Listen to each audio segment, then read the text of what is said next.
Good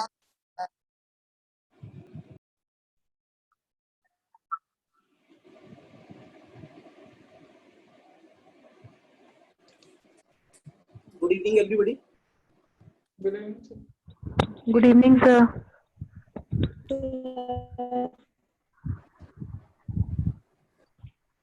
जैसे कि मैंने आपको बताया कि आज हम लोग जो है फंडामेंटल राइट्स पढ़ेंगे और फंडामेंटल राइट्स मतलब एक कंटिन्यूटी है लेक्चर्स की, क्वालिटी जो मैं आपको पढ़ा रहा हूँ, राइट। मैं ये चाहता हूँ कि आप ऑनलाइन क्लास कर रहे हैं, आपकी कंटिन्यूटी बने, आप नोट्स लिख सकें और ये नोट्स आपके हमेशा काम आएंगे, राइट। कभी भी जब आप एग्जाम देंगे, जो भी कैमरे पे दिख रहे हो सब लोगों को कैमरा ऑन करना है। प्लीज आप कैमरा ऑन कीजिएगा, मुझे फिर वो क्लास की तरफ फील होना चाहिए। प्लीज मैं आपसे रिक्वेस्ट कर रहा हूँ, मैं आपको कई बार बता चुका। हाँ, तो इम्पोर्टेंट हमारे लिए ये है कि जो कंटिन्यूटी है, मैं ये चाहता हूँ कि आपके नोट्स बन जाए, क्योंकि क्या होता है सिविल सर्विसेज एग्जामिनेशन हम तैयारी करते हैं तो हम नोट्स नहीं बना पाते हैं। सबसे खास एक बहुत बड़ा मतलब मैंने प्रॉब्लम देखा है स्टूडेंट के बीच में कि नोट्स बन नहीं पाते हैं। तो एक तो आपके नोट्स बन जाएंगे, पहली बात, राइट, और माइक्रो नोट्स बन जाएंगे, कॉन्सेप्ट्स आपके क्लियर, और इससे फायदा हमको ये होगा कि हम जब भी एग्जाम में जाएंगे तो हमारे बेसिक्स बहुत अच्छे रहेंगे। सिविल सर्विसेज एग्जामिनेशन में आपका एग्जाम है। अंजलि जी, आप क्लास कर रहे हैं तो आपको कैमरा ऑन रखना पड़ेगा जी। तो सबसे इम्पोर्टेंट बात यहाँ पे ये है कि हम आज फंडामेंटल राइट पढ़ रहे हैं और फंडामेंटल राइट जो पढ़ रहे हैं उसमें आपको पॉइंट्स नोट करते जाना है। और मैं आपको जैसे पहले बता चुका हूँ, प्रीलिम्स और मेंस दोनों के लिए मैं पढ़ा रहा हूँ, दोनों का ही अप्रोच है। तो आज पहले सुनना नहीं है, साथ साथ में लिखते भी जाना है। तो स्टार्ट कर रहा हूँ। पॉलिटिकल लेक्चर है, इंडियन पॉलिटिकल, ये आपके जीएस प्रीलिम्स में काम आएगा, मेन एग्जामिनेशन में काम आएगा, आपके पॉलिटिकल साइंस में काम आएगा, इवन ऐसे में भी काम आएगा और जीवन के प्रैक्टिकल लाइफ में भी काम आएगा। अगर आप आईएएस की तैयारी नहीं भी कर रहे हैं तो भी टॉपिक आपको पता होना चाहिए।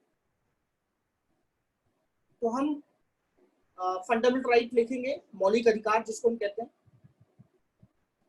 ये जो मौलिक अधिकार हैं, इन राइट्स की हम बात कर लेते हैं। तो जो राइट्स होते हैं ये वो सर्कमस्टेंसेस हैं, राइट। किसी भी व्यक्ति के लिए एक परिस्थितियां होती हैं जब उसे राइट्स की जरूरत होती है। मतलब अगर राइट्स की जरूरत क्या है, क्यों राइट्स की जरूरत है? तो राइट्स हमारे लिए, अधिकार हमारे लिए इसलिए इंपॉर्टेंट होते हैं ताकि हम अपना पर्सनैलिटी डेवलपमेंट कर सकें। कंसाइज नट सेल में यही है, अपने व्यक्तित्व के विकास के लिए, अपनी पर्सनैलिटी के डेवलपमेंट के लिए हमें राइट्स की जरूरत होती है। राइट्स हमें देता कौन है? राइट्स हमें फैमिली दे सकती है, हमें सोसाइटी दे सकती है, हमें कह सकते हैं कि यूनाइटेड नेशंस दे सकता है, राइट, और हमें हमारा देश भी दे सकता है, कंट्री भी दे सकता है। वो राइट्स होते हैं। राइट्स जहां भी होते हैं वो एक डेमोक्रेटिक कंट्री होता है। अगर आपकी फैमिली में भी आपको राइट्स नहीं मिले हैं तो इसका मतलब आपकी फैमिली में डेमोक्रेटिक वे नहीं है, जीने का अंदाज लोकतांत्रिक नहीं है। अगर आपको दबाया जाता है, कुचला जाता है, राइट, सप्रेस किया जाता है, तो इसका मतलब डेमोक्रेटिक वे नहीं है। तो डेमोक्रेसी होना बहुत जरूरी है, चाहे वो फैमिली हो, चाहे वो सोसाइटी हो, और चाहे वो आपका कंट्री हो, नेशन हो।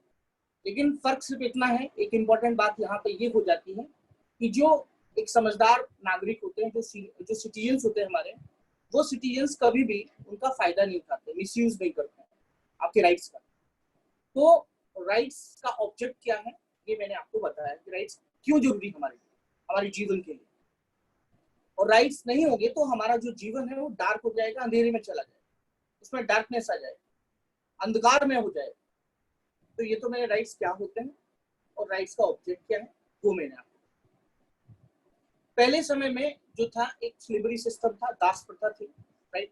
तो ऐसी कंडीशंस में अगर हम अरिस्टोटल की बात करते हैं या प्लेटो की बात करते हैं, थिंकर्स की बात करते हैं, तो थिंकर्स हमारे जो ग्रीक थिंकर हैं, प्लेटो अरिस्टोटल की बात करेंगे तो उसमें भी उन लोगों का आइडियाज ये था कि सब लोगों को राइट्स नहीं दे सकते, क्योंकि राइट्स कि वो उसकी इम्पोर्टेंस को नहीं समझ पाएंगे, उसका मिसयूज कर सकते हैं, या उसके मैंने आपको उसी दिन भी एग्जांपल दिया था, कल परसों की बात लेक्चर में बता रहा था कि वोटिंग राइट्स पहले वुमेन्स को नहीं थे। मताधिकार का अधिकार, मतदान जो होता है, सॉरी मतदान का अधिकार, वो नहीं था। अभी ड्राइविंग जो है, ड्राइविंग राइट्स दिए गए हैं, जैसे आपको पता है कल या परसों हम लोग डिस्कस कर रहे थे सऊदी अरब में। तो इस तरीके से राइट्स आपको मिले हैं, और ये जो राइट्स हैं, इन राइट्स की लड़ाई स्टार्टिंग से लेके हमेशा होती रही।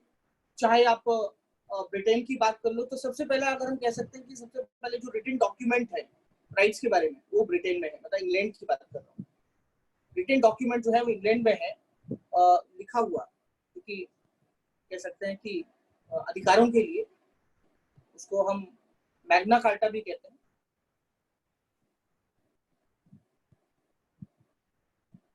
राइट्स को लेके देखा जाए तो हम कहीं ना कहीं जो फ्रेंच रेवोल्यूशन हुआ है 1789 में, उस कॉन्टेक्स्ट में भी हम बात कर सकते हैं। और अमेरिका में जो रिटन डॉक्यूमेंट्स है, अमेरिका में जो लिखित संविधान है, रिटन डॉक्यूमेंट्स इन यूएसए, वहां पर बिल ऑफ राइट्स करके जो है, जो अधिकारों का जो डॉक्यूमेंट है, जो बिल ऑफ राइट्स की मैं बात कर रहा हूँ, ये अमेरिका में है, ये यूएसए में। और यूएसए में अधिकारों को, जो राइट्स को है, बाई 10 कॉन्स्टिट्यूशन अमेंडमेंट, फर्स्ट से लेके 10 अमेंडमेंट तक उसमें इंसर्ट किया। फर्स्ट से लेके 10 कॉन्स्टिट्यूशन अमेंडमेंट जो है किए गए, और अधिकारों को यूएसए में कॉन्स्टिट्यूशन में इंसर्ट किए गए। वहां जो अधिकार दिए गए हैं, अमेरिका के जो अधिकार है, अमेरिका के जो राइट्स है, वो एब्सोल्यूट है। एब्सोल्यूट एब्सोल्यूट का मतलब होता है कि उनके ऊपर कोई पाबंदी नहीं है, उनके ऊपर रिस्ट्रिक्शंस।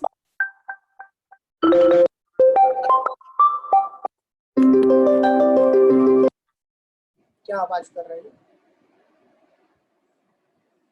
हर्षित जी? दोबारा से करेक्ट करें आप।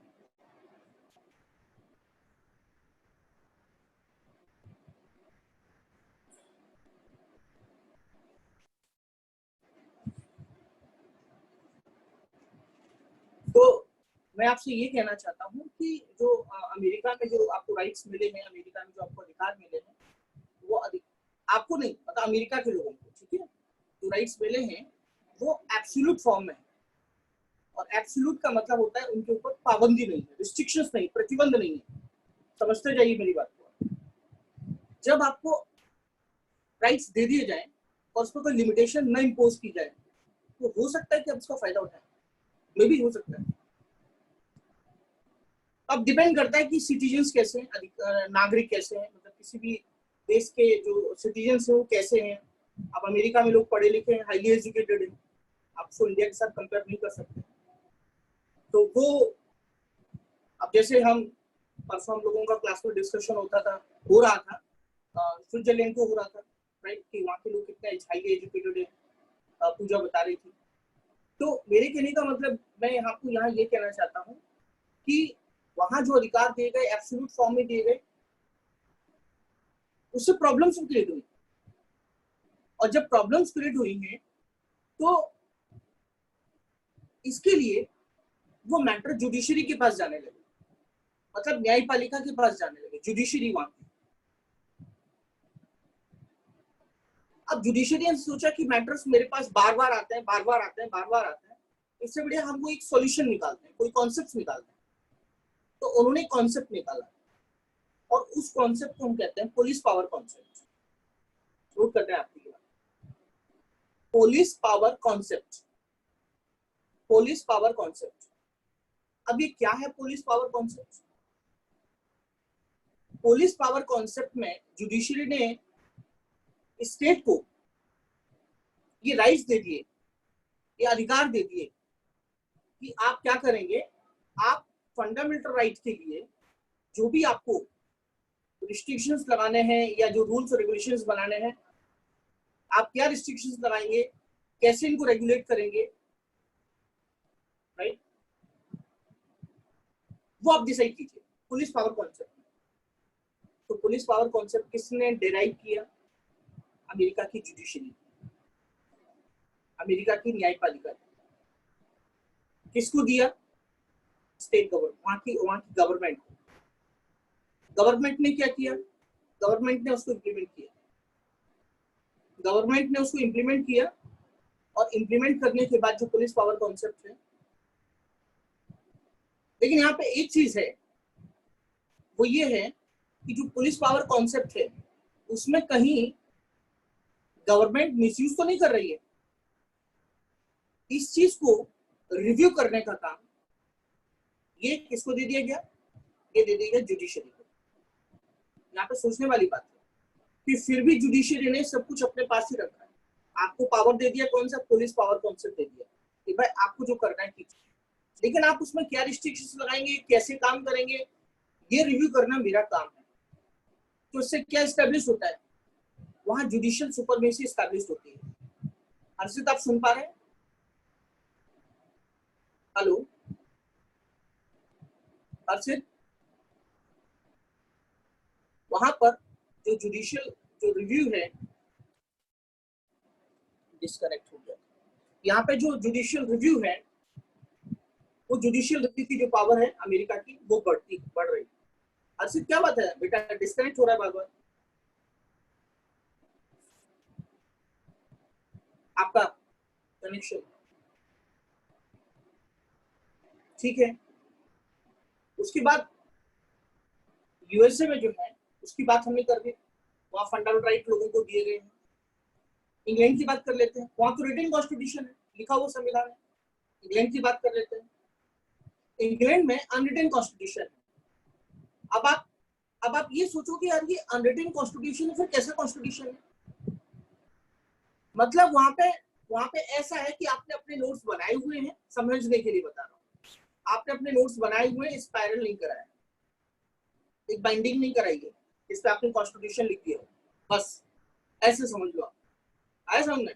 आपके पास कुछ परंपराएं हैं, कुछ कस्टम्स हैं, कुछ ट्रेडिशंस हैं, कुछ कन्वेंशन है, सब कुछ है, रिटन है, सब लिखे हुए डॉक्यूमेंट है, स्पाइरल नहीं है एज ए कॉन्स्टिट्यूशन इंग्लैंड। अच्छा, वहां कॉन्स्टिट्यूशन में जब कॉन्स्टिट्यूशन ही अनरिटन है तो वहां पे फिर क्या है? वहां पे लोगों को क्या राइट्स नहीं है? वहां पे राइट्स नहीं है क्या लोगों को? ऐसा नहीं है। वहां फंडामेंटल राइट्स करके नहीं लिखा हुआ है। कहां की बात कर रहा हूं? इंग्लैंड की बात कर रहा हूं। वहां पर जो राइट्स हैं जो आपको दिए गए हैं वो इंडिविजुअल राइट्स हैं, और जो इंडिविजुअल राइट्स हैं लोग उसको यूज करते हैं। किस तरीके के हैं? जब तक दूसरे के राइट्स का वायलेशन ना हो तब तक आपके राइट्स। ऐसा एक्सप्लेनेशन नहीं है ऐसा राइट्स वैसा राइट्स, जो भी राइट्स हैं आपके, जब तक आप दूसरे के राइट्स को वायलेट न करें। अब उसको डिसाइड कौन करेगा? तो कौन देखेगा? तो यहाँ पे मैं आपको ये बताना चाहता हूँ कि उसको डिसाइड करने का जो काम है वो वहां की जुडिशरी को है, वहां न्यायपालिका को है। अब सवाल ये उठता है कि अगर हम इंग्लैंड की बात करेंगे तो इंग्लैंड में जो पार्लियामेंट है, वहां की पार्लियामेंट ओमिनिपोटेंट है। मैंने आपको बताया ओमिनिपोटेंट, हिंदी में क्या शब्द इसका प्रयोग करेंगे, मतलब सर्वशक्तिशाली है वो। मैंने आपको पहले कई बार लेक्चर में बताया कि वो एक मेल को फीमेल और फीमेल को मेल यही नहीं बना सकती, बाकी सब कर सकती है। मतलब इंग्लैंड में पार्लियामेंट्री सुपरमेसी है।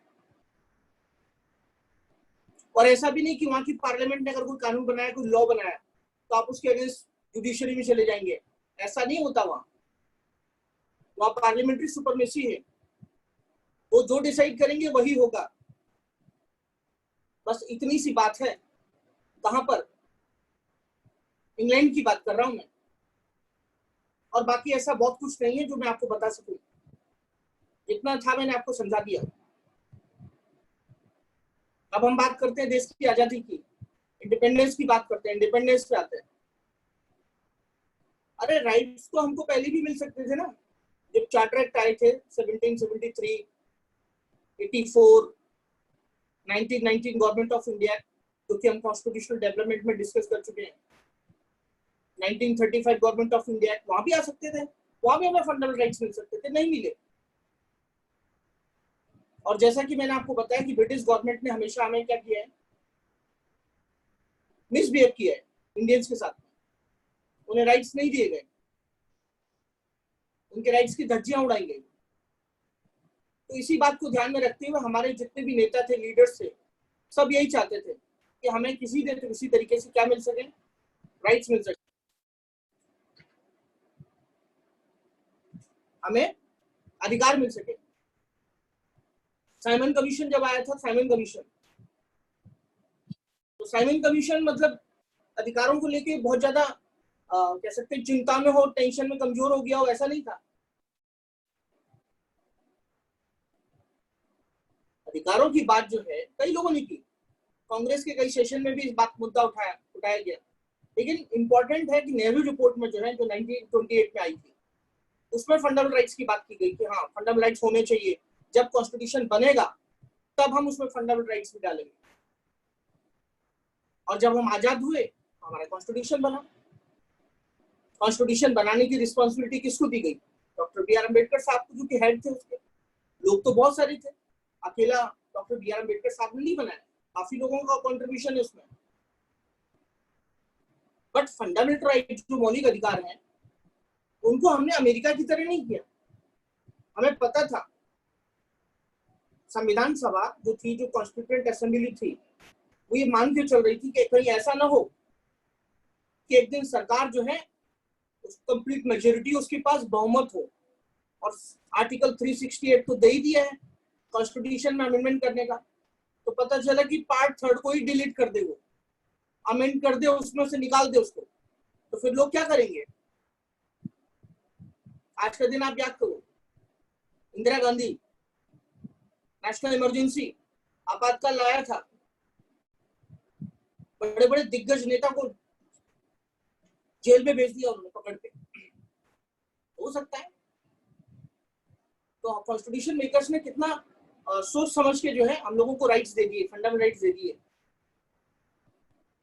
और हमें प्रोटेक्शन मिला स्टेट के अगेंस्ट। अब यहाँ पे एक बात आती है, हमारा जो कॉन्स्टिट्यूशन है, जो हमारा संविधान है, उसका जो पार्ट है, वो पार्ट जो है वो 3rd है, भाग 3 है। उस पार्ट 3rd में फंडामेंटल राइट्स की बात की गई है, मौलिक अधिकारों की बात की गई है। अब सवाल ये उठता है कि ये मौलिक क्यों है, ये फंडामेंटल क्यों है, इनके आगे फंडामेंटल क्यों जोड़ा गया? तो फंडामेंटल इसलिए जोड़ा गया क्योंकि बेसिक्स है आपके लिए, इनके बिना आपकी जिंदगी आगे नहीं चल सकती है। यहाँ पर भारत में रहने वाला जो व्यक्ति है, धर्म उसकी ऑक्सीजन है। रिलीजन के बिना वो नहीं चल सकता है आगे। जब व्यक्ति सुबह उठता है, राइट, तो जिसको क्या बोलते हैं, कह सकते हैं नमाज अदा करनी है तो नमाज अदा करते हैं लोग, जिसको मंदिर जाना है मंदिर जाते हैं, किसी को चर्च जाना होता है। धर्म हमारे जीवन में है ना, उसके बिना हम कैसे रह सकते थे? तो इसलिए हमको अधिकार दे दिया उन्होंने। ये मैं समझा रहा हूँ आपको कि जो बुनियादी जरूरत, जो बुनियादी नेसेसिटीज थी हमारे लिए, जिनके द्वारा हमें अपना जीवन आगे चलाना था, वो सब हमें कॉन्स्टिट्यूशन मेकर्स ने एज ए रिटन करके दे दी। फंडामेंटल राइट्स पार्ट 3 बनाया उसके लिए, और कुछ आर्टिकल भी बनाए। और वो एक आर्टिकल नहीं है कि एक आर्टिकल में सिर्फ फंडामेंटल राइट लिख दिया उन्होंने। आर्टिकल 12 से स्टार्ट होता है ये मौलिक अधिकार, और आर्टिकल 12 से लेके आर्टिकल 35 तक वो जितने भी आर्टिकल हैं, सभी जो है फंडामेंटल राइट से रिलेटेड हैं। आ रहा होगा आपको समझ में? और ये जो फंडामेंटल राइट्स हैं, जिनको मैं फंडामेंटल बता रहा हूं आपको बार बार, ये किसके अगेंस्ट है, किसके अगेंस्ट दिए गए? ये हमारे कॉन्स्टिट्यूशन मेकर्स ने स्टेट के अगेंस्ट दिए।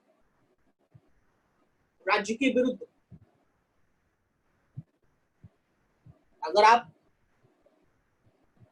अपने अधिकार डिसाइड करते हैं, अपने राइट्स डिसाइड करते हैं, तो वो किसी के तो अगेंस्ट होंगे ना। तो वैसे ही जो आपके ये राइट्स हैं ये स्टेट के अगेंस्ट है। स्टेट आपने देखा तो है नहीं, आप जानते भी नहीं स्टेट को कौन है। स्टेट जो है वो गवर्नमेंट जो अथॉरिटीज होती है, जैसे संसद है, मैं पार्लियामेंट की बात कर रहा हूं, मैं स्टेट लेजिस्लेचर की बात कर रहा हूं, मैं पंचायती राज की बात कर रहा हूं। जो लोकल अथॉरिटीज है,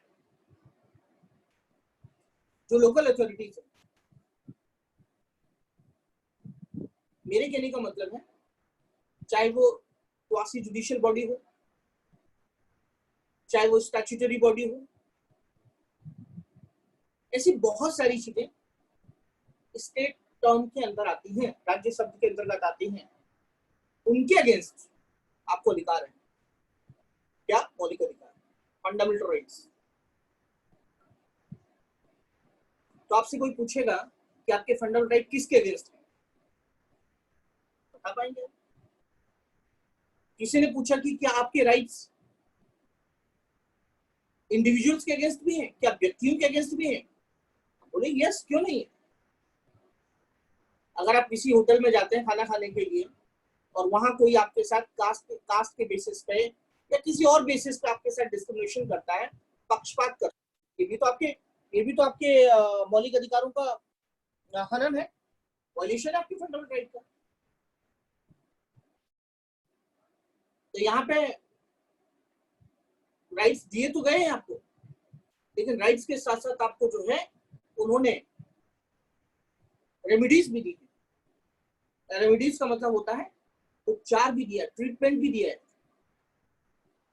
उसे हिंदी में बोलते हैं संवैधानिक उपचारों का अधिकार, इंग्लिश में बोलते हैं कॉन्स्टिट्यूशनल रेमेडीज। ट्रीटमेंट दिए आपको, जो आपको प्रॉब्लम हो उसके हिसाब से आप काम करो।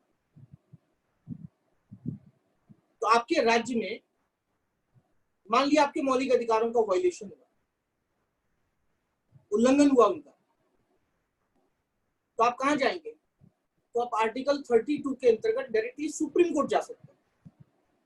सुप्रीम कोर्ट को अप्रोच कर सकते हैं कि हाँ भाई मेरे फंडामेंटल राइट का वायलेशन या उल्लंघन हुआ है। और 226 आर्टिकल के अंतर्गत आप हाई कोर्ट जा सकते हैं, उस कंसर्न स्टेट जो राज्य में आप हैं। ऑनरेबल सुप्रीम कोर्ट का कहना यहाँ पे ये है कि आप डायरेक्टली मेरे पास मत आइए। जब ये रेमेडीज या जब ये उपचार आपको आपके राज्य में अवेलेबल है, तो आप डायरेक्टली मेरे पास क्यों आ रहे हैं? मतलब ये बात हो गई कि जैसे आप क्लास में पढ़ते हैं, कोई बच्चा आपको परेशान कर रहा है, तो आप डायरेक्टली प्रिंसिपल के पास पहुंचते हैं। वो आपके पास टीचर भी है, टीचर्स से आप अपनी बात रख सकते हैं। तो यहाँ पे दो लोग ऑथराइज है। मतलब ये बात समझनी है आपको कि आपके जो फंडामेंटल राइट्स हैं, लोकल अथॉरिटी के पास आप नहीं जा सकते, लोकल कोर्ट्स के पास नहीं जा सकते, वो कुछ नहीं कर पाएंगे। इसके लिए दो ही लोग ऑथराइज है। और एक इंपॉर्टेंट चीज बताऊं आपको कि अगर आपके फंडामेंटल राइट का कोई इंडिविजुअल वायलेशन कर रहा है, अगर आपके फंडामेंटल राइट का कोई इंडिविजुअल वायलेशन कर रहा है, तो आप उस तरीके से ट्रीटमेंट नहीं ले सकते जिस तरीके से ट्रीटमेंट आप 32 226 के अंतर्गत जा सकते हैं। वैसा ट्रीटमेंट नहीं इंडिविजुअल के लिए, उसके लिए आप लीगल प्रोसीजर से जा सकते हैं। ये मैं आपसे कहना चाहता हूं। तो मैंने आपको बताया कि आपको मौलिक अधिकार मिल गए, सिटीजन्स को अधिकार मिल गए। अच्छा, ये अधिकार ऐसा नहीं है कि अधिकार सबको दे दिए हो, ये कॉन्स्टिट्यूएंट असेंबली वाले जो लोग हैं ये सबको बांट रहे हो। नहीं नहीं, उन्होंने सबको नहीं बांटा। उन्होंने ये जरूर कैटेगराइज कर दिया कि इंडियंस कौन है और इंडिविजुअल कौन है। व्यक्ति और सिटीजन में काफी अंतर होता है। इंडिविजुअल में सब आ जाते हैं, अमेरिकन भी हो सकता है, फ्रेंच भी हो सकता है। तो नागरिकों को जो राइट्स दिए गए वो दो कैटेगरी में दिए गए। एक कैटेगरी वो हो गई जो सिटीजन्स को है। सिटीजन्स को क्या कैटेगरी दे दी गई? आर्टिकल 15। आर्टिकल 15 सिर्फ सिटीजन्स को दिए गए। आर्टिकल 15 में सोशल इक्वलिटी की बात की गई है, सामाजिक समानता की बात की गई है। सोशल इक्वलिटी,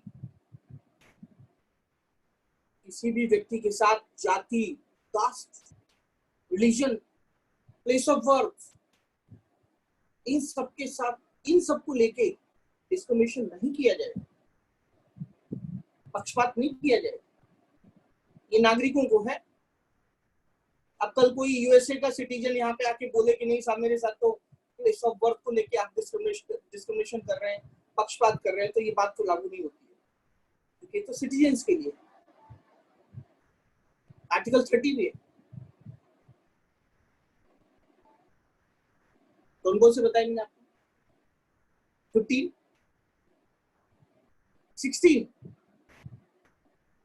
16 भी वैसे ही है। आपको इक्वल अपॉर्चुनिटी दी गई है। पब्लिक एम्प्लॉयमेंट, सरकारी नौकरी में बराबर की भागीदारी दी गई है। अब कल कोई बच्चा जो है फिलीपींस से आता है और बोलता है कि नहीं मुझे सिविल सर्विसेज ज्वाइन करना है, तो उसको इक्वल अपॉर्चुनिटी नहीं है। उसको बोलेगा कि मेरे साथ तो डिस्क्रिमिनेशन हो रहा है, मैं तो बचपन से आ रहा हूँ। हाँ, बचपन से रहा है तो वो सिटीजनशिप पाने के लिए और भी तरीके अप्लाई कर सकता है। जब वो सिटीजन बन जाएगा तो फिर वो कर सकता है, लेकिन फिलहाल तो नहीं।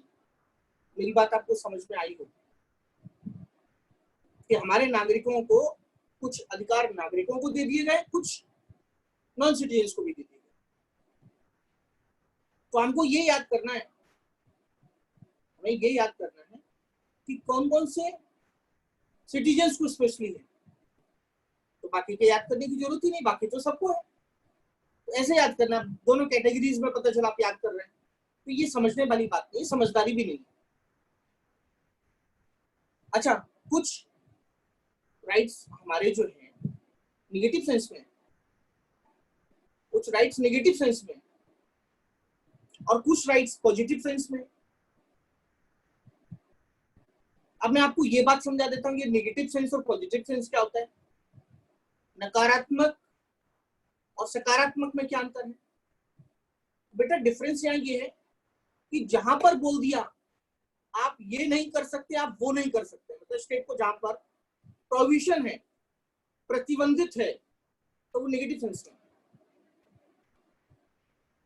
राज्य क्या काम करेगा? राज्य वेलफेयर के लिए काम करेगा, राज्य को ये करना है, ये पॉजिटिव हो। तो यहाँ पर जो फंडामेंटल राइट है बेटा, यहाँ पर जो फंडामेंटल राइट है बेटा, साउंड आ रहा है सभी लोगों को? Yes, sir. एक दो बच्चे मुझे बोल रहे हैं साउंड नहीं आ रहा है, इसलिए मैंने कंफर्म किया।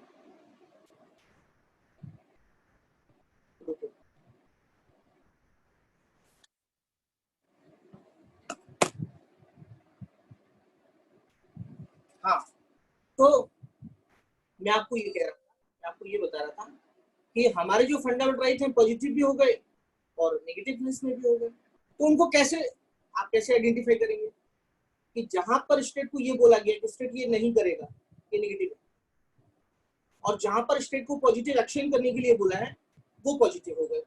कभी कभी आपसे देखो, पढ़ने के बाद आपसे मेंस के क्वेश्चन में आपको बताऊंगा और प्रीलिम्स के क्वेश्चन बताऊंगा, तो अगर आप थोड़ा ठीक से समझ रहे हैं ना तो आपको तुरंत क्वेश्चन समझ में आएगा कि नहीं उसमें आंसर इसका ये होगा।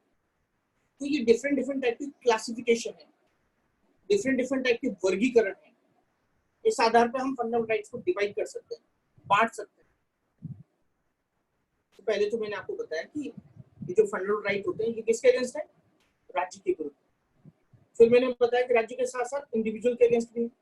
अब जैसे आर्टिकल 17 है, देखो आर्टिकल 17 में क्या है? एबोलिशन ऑफ अनटचेबिलिटी है, अस्पृश्यता का अंत है, छुआछूत। अब मान लिया कोई इंडिविजुअल आपके साथ छुआछूत कर रहा है, अनटचेबिलिटी कर रहा है, आप पता चला कि पानी भरने के लिए गए और आपको बोला कि नहीं साहब आप तो इस जाति के हैं और आप ऐसा नहीं कर सकते हैं, तो ये अनटचेबिलिटी हो गया, मतलब ये छुआछूत हो गया। तो जो मौलिक अधिकारों का जो मैंने आपको क्लासिफिकेशन बताया, जो मैंने आपको क्लासिफिकेशन समझाया, ऐसे क्लासिफिकेशन पूछा जाता है एग्जाम में और हमें याद भी रखना है। तरीका मैंने आपको बता ही दिया है। आर्टिकल 12 में जो स्टेट है, उस स्टेट में क्या क्या चीजें शामिल होती हैं, तो मैंने आपको बताया कि इसमें क्या क्या चीजें शामिल होती हैं। मतलब गवर्नमेंट से रिलेटेड जो चीजें हैं वो सब शामिल होती हैं। एक मोटा मोटी तौर पर बता रहा हूं। अब सवाल ये उठता है कि कोई ऐसा स्कूल है जो माइनॉरिटी से रिलेटेड है, जिसको गवर्नमेंट से फंडेड नहीं है, तो वो स्टेट सब टर्म में नहीं आए, उसे हम स्टेट नहीं कह सकते। स्टेट आपके फंडामेंटल राइट्स नहीं छीन सकता है, मतलब पार्लियामेंट नहीं छीन सकती है, प्रेसिडेंट नहीं छीन सकता है, प्रधानमंत्री नहीं छीन सकते। क्यों बेटा? कोई नहीं छीन सकता। अच्छा, न्यायपालिका जुडिशरी नहीं, वो भी नहीं छीन सकती है, because judiciary also comes under state, वो भी तो राज्य में आती है ना। देखो, आपके फंडामेंटल राइट वायलेट होंगे तो आप जुडिशरी के पास जाएंगे, लेकिन जुडिशरी भी तो खुद ब खुद स्टेट है। एक्चुअली एक बार ये मामला आया था ये कोर्ट में कि क्या जुडिशरी स्टेट टर्म में आती है, तो पहले जुडिशरी ने उसको ठीक ठीक आंसर नहीं किया, लेकिन बाद में इस चीज को एकदम क्लियर किया गया, राइट, कि स्पष्ट किया गया कि जुडिशरी जो है राज्य शब्द के अंतर्गत आती है। मौलिक अधिकार आपको मिल गए, फंडामेंटल राइट का ऑब्जेक्ट्स मैंने आपको बता दिया। कॉन्स्टिट्यूशन मेकर्स ने आर्टिकल 12 में स्टेट का डेफिनेशन दे दिया, राज्य की परिभाषा दे दी, लेकिन जो आर्टिकल 13 है, 12 के बाद 13 आएगा। आर्टिकल 13 में यह बताया गया कि प्रोटेक्शन है, ये सेफगार्ड्स है, ये प्रोटेक्शन है फंडामेंटल राइट्स को, ये प्रोटेक्शन है सिटीजन्स को, नागरिकों को। आर्टिकल 13 में ये कहा गया है, 13 क्लॉज 2 स्पेशली 13 क्लॉज 2 फर्स्ट में तो ये लिखा है कि कोई भी लॉ जो है ऐसा कोई जो फंडामेंटल राइट के अगेंस्ट होगा या उसके असंगत होगा, असंगत का मतलब होता है उसके कंट्राडिक्टरी, उसके विरोध में, तो वो वॉइड होगा, ऑटोमेटिकली वॉइड होगा। ये लिखा है किसमें? 13 क्लॉज 1 में।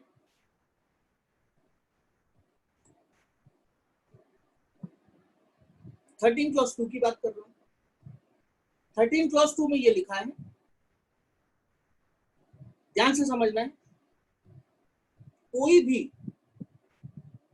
ऑर्डिनेंस, अध्यादेश जिसको बोलते हैं, कोई भी डिग्री, नोटिफिकेशन, कोई भी ऐसा ऑर्डर, वो नहीं आएगा, नहीं लाया जाएगा जो फंडामेंटल राइट के अगेंस्ट होगा, जो उसके विरोध में होगा। कोई ऐसा एक्ट, कोई ऐसा कानून भी नहीं लाया जाएगा जो मौलिक अधिकारों की या फंडामेंटल राइट के अगेंस्ट होगा। ये मैं आपसे कह रहा हूं। और अगर वो लाया भी जाएगा ऐसा कोई कानून, ऐसा कोई अध्यादेश, तो वो ऑटोमेटिकली वॉइड होगा, मतलब उसका जो कह सकते हैं कि उसका जो प्रभाव है, इम्पैक्ट है, वो खत्म हो जाएगा। ये हमारे कॉन्स्टिट्यूशन में लिखा हुआ है, ये हमारे संविधान में लिखा हुआ है। Sorry sir, can you repeat? हाँ श्योर, मैं आपको फिर से बता रहा हूं कि आर्टिकल जो 13 है, आर्टिकल 13 क्लॉज 2, आर्टिकल 13 क्लॉज 2 में ये मेंशन है कि लॉ, उसमें लिखा है लॉ, LAW, लॉ मतलब होता है कानून। कोई ऐसा कानून नहीं बनाया जाएगा, ऐसा कोई कॉन्स्टिट्यूशन, ऐसा कोई लॉ फॉर्म नहीं किया जाएगा जो कि फंडामेंटल राइट के अगेंस्ट हो। अगर वो होगा तो it will be void. Law term में क्या क्या आता है, लॉ टर्म में क्या चीजें आती है, एक वाइड स्कोप है। लॉ में आता है ऑर्डिनेंस। ऑर्डिनेंस एक टेम्परेरी लॉ होता है, एक टेम्परेरी लॉ होता है। ऑर्डिनेंस के साथ साथ फिर कोई एक्ट, अधिनियम, ऐसे बहुत सारी चीजें उसमें लिखी हुई। एक कॉन्स्टिट्यूशन मेकर्स, हमारा कॉन्स्टिट्यूशन इतना बड़ा क्यों बन गया, इतना बल्कि क्यों बन गया? क्योंकि हमने उसमें कोई एम्बिग्यूटी, भ्रम नहीं रखा है, छोड़ा ही नहीं है, हर चीज को लिख दी उसमें। फिर भी ह्यूमन नेचर है, कॉन्स्टिट्यूशन अमेंडमेंट नहीं लिखा उसमें। अब कॉन्स्टिट्यूशनल अमेंडमेंट नहीं लिखा तो वो वही डिबेट, मैंने आपको लास्ट टाइम वो डिबेट के बारे में बताया था, तो वही डिबेट स्टार्ट हो गई फिर वो कि अरे हाँ, लॉ टर्म में ये कॉन्स्टिट्यूशनल अमेंडमेंट तो नहीं आता है। बात आपको समझ में आ रही है? तो ये सारी जो चीजें हैं ये लॉ टर्म्स में आती हैं, ये सारी चीजें लॉ टर्म्स के अंदर आती हैं, इंक्लूड हैं। और अगर ऐसा कुछ भी होगा जो फंडामेंटल राइट के अगेंस्ट होगा तो वो वॉइड होगा। तो 13 जो है एक आपका प्रोटेक्टर है, संरक्षक है, एक गार्डियन है। 13 का बहुत बड़ा इंपॉर्टेंस है। और 13 ही आपको क्या करता है, आर्टिकल 13 ही आपको जो है, आर्टिकल 13 वो आपको एक जुडिशियल रिव्यू की पावर भी देता है। जुडिशियल रिव्यू की पावर जुडिशरी को प्रोवाइड करता है।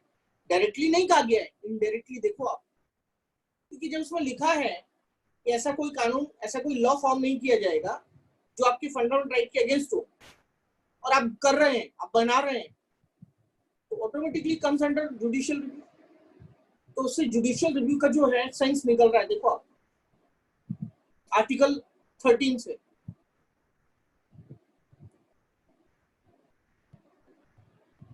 फंडामेंटल राइट जो है, मैं अमेंडमेंट करना चाहिए नहीं करना चाहिए, ये मुद्दा मैं आपके साथ डिस्कस कर चुका हूं। और ये तो एग्जाम के लिए बहुत इंपॉर्टेंट है, अमेंडमेंट्स इन फंडामेंटल राइट्स। और ये स्टोरी मैं आपको बता चुका हूं, सिर्फ एक नटसेल में मैं उसको एक रिकैप कर रहा हूं। देश में सोशलिज्म या समाजवाद लाना था, हमारे नेहरू जी ने फर्स्ट कॉन्स्टिट्यूशन अमेंडमेंट लाया 1951। पहले एक क्लास में हम डिस्कस कर चुके हैं। किसने लाया? दो उसमें आर्टिकल जोड़े गए, 31B, 31A एंड 31B। दोनों का ऑब्जेक्ट क्या था? एग्रीकल्चर रिफॉर्म्स करने थे। या एग्रीकल्चर रिफॉर्म्स के साथ साथ कह सकते हैं, ज्यादा सही सुटेबल टर्म होगा तो एबोलिशन ऑफ जमींदारी, राइट? जमींदारी का उन्मूलन करना था। 9th शेड्यूल जोड़ना था, 9वीं अनुसूची। तो जैसा कि मैंने आपको बताया कि यहाँ पे आपने क्या किया था, तो आप लोगों को राइट टू प्रॉपर्टी दे रखा था, article 19 clause 1 sub clause F। Article 31 में भी आपने राइट टू प्रॉपर्टी दिया हुआ था। तो लोगों ने कहा कि एक तरफ तो आपने मुझे राइट टू प्रॉपर्टी दे रखा है, फंडामेंटल राइट, और दूसरी तरफ वही आप मेरा जमींदारी एबोलिशन कर रहे हैं, आप मेरी राइट टू प्रॉपर्टी को छीन रहे हैं। और ये जो फर्स्ट कॉन्स्टिट्यूशन अमेंडमेंट किया गया है, ये एक ऐसा कॉन्स्टिट्यूशनल अमेंडमेंट है या एक ऐसा लॉ है जो हमारे फंडामेंटल राइट को वायलेट करता है, छीनता है। तो अगर हम आर्टिकल 13 की डेफिनेशन को देखेंगे तो ये ऑटोमेटिकली वॉइड हो जाएगा। यही तो पक्ष रखा गया, यही तो बात की गई, और यही तो बताया गया कि जो आर्टिकल 368 है 13 उससे बाहर है। हर आदमी अपने अपने जिसको जो चाहिए था उस हिसाब से उसका इंटरप्रिटेशन कर रहा था। सरकार अपने फेवर को रख रही थी और जिनका फंडामेंटल राइट का वायलेशन हो रहा था वो अपनी बात रख रहे थे। जब कोर्ट ने इस चीज को देखा शंकरी प्रसाद केस में, तो शंकरी प्रसाद केस में कहा गया क्या कि भाई मौलिक अधिकार जो है, फंडामेंटल राइट्स, मैंने आपको बताया था कि पहले नेहरू जी के समय पर सरकार को फेवर किया गया, अब मैं ये नहीं कहना चाहता हूँ, इसका मतलब ये गलत मत समझना आप कि सुप्रीम कोर्ट ने डायरेक्टली सरकार को ही सपोर्ट कर दिया, ये मीनिंग नहीं है इसका। इसका मीनिंग ये है कि उन्होंने कॉन्स्टिट्यूशन का इंटरप्रिटेशन किया और देखा कि प्रायोरिटी किसको मिलनी चाहिए, तो उन्होंने कहा नहीं, ये तो 368 की पावर है, और जो 368 की पावर है कॉन्स्टिट्यूशन में अमेंडमेंट करने की है, और जब कॉन्स्टिट्यूशन में अमेंडमेंट किया जा सकता है तो फंडामेंटल राइट में क्यों नहीं किया जा सकता है? यस, किया जा सकता है, और ये दोनों अलग अलग है। 13 का इम्पैक्ट नहीं आता इसके ऊपर, तो क्या दिक्कत थी? कुछ नहीं, बात आगे बढ़ती रही। तो जैसे मैंने बताया, शंकरी प्रसाद केस आया, आपसे मेंस में क्वेश्चन आता है fundamental rights and amendment, amendments and fundamental rights, ऐसे करके ये हेडिंग है, क्वेश्चन कुछ भी हो सकता है। फिर उसके बाद ये दूसरा जो केस आया शंकरी प्रसाद के बाद, मैंने आपको बताया था सज्जन सिंह आया, सज्जन सिंह केस, और सज्जन सिंह केस में भी वही बताया गया, ये 17 कॉन्स्टिट्यूशन अमेंडमेंट एक्ट के अगेंस्ट आया था, ये मैं आपके साथ डिस्कस कर चुका हूँ क्लास में। फिर उसके बाद जो है आगे फिर मामला कहाँ पे बिगड़ गया, जब वो गोलकनाथ का केस आया, और गोलकनाथ के केस में क्या डिसीजन दे दिया गया? गोलकनाथ के केस में ये डिसीजन दिया गया कि फंडामेंटल राइट में अमेंडमेंट नहीं किया जा सकता है, पार्लियामेंट क्या नहीं कर सकती, अमेंड नहीं कर सकती, और 368 के ऊपर किसका पावर है, किसका इम्पैक्ट आता है, किसकी छाया आती है, ऐसे समझाने के लिए बता रहा हूँ, 13 की। और ये संविधान संशोधन जो है कि constitution amendment comes under law term which is given in the article 13।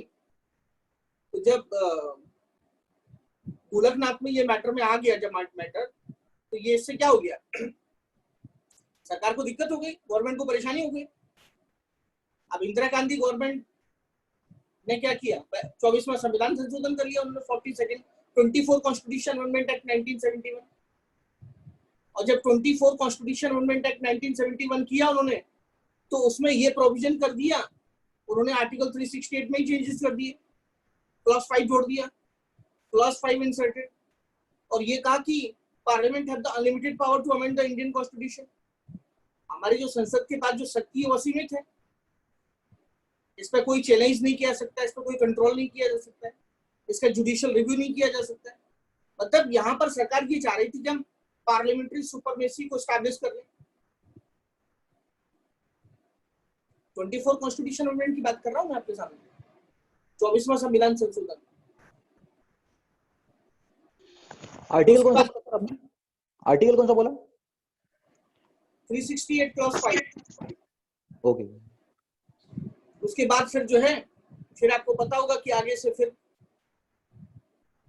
Keshavananda Bharti case आ गया, और केशवानंद भारती केस में तो लैंडमार्क जजमेंट है ये।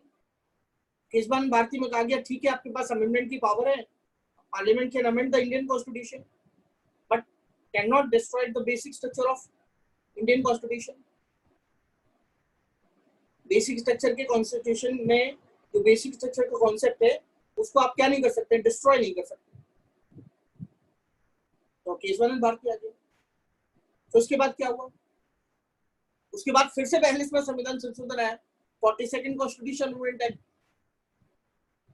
42nd कॉन्स्टिट्यूशन अमेंडमेंट एक्ट में क्या किया गया, 42nd कॉन्स्टिट्यूशन अमेंडमेंट एक्ट में मैंने आपको बताया मिनी कॉन्स्टिट्यूशन अमेंडमेंट था। पार्लियामेंट ने बहुत कोशिश की अपने पास सारी पावर लेने के लिए, एंड ऑफ जुडिशियल रिव्यू कर दिया इसमें, एंड ऑफ जुडिशियल रिव्यू, यहाँ पार्लियामेंट्री सुपरमेसी को एस्टैब्लिश किया, जुडिशियल रिव्यू का एंड कर दिया इस 42nd में, क्योंकि इंदिरा गांधी जी के द्वारा लाया गया था। बाद में फिर मिनर्वा मिल केस आया 1980।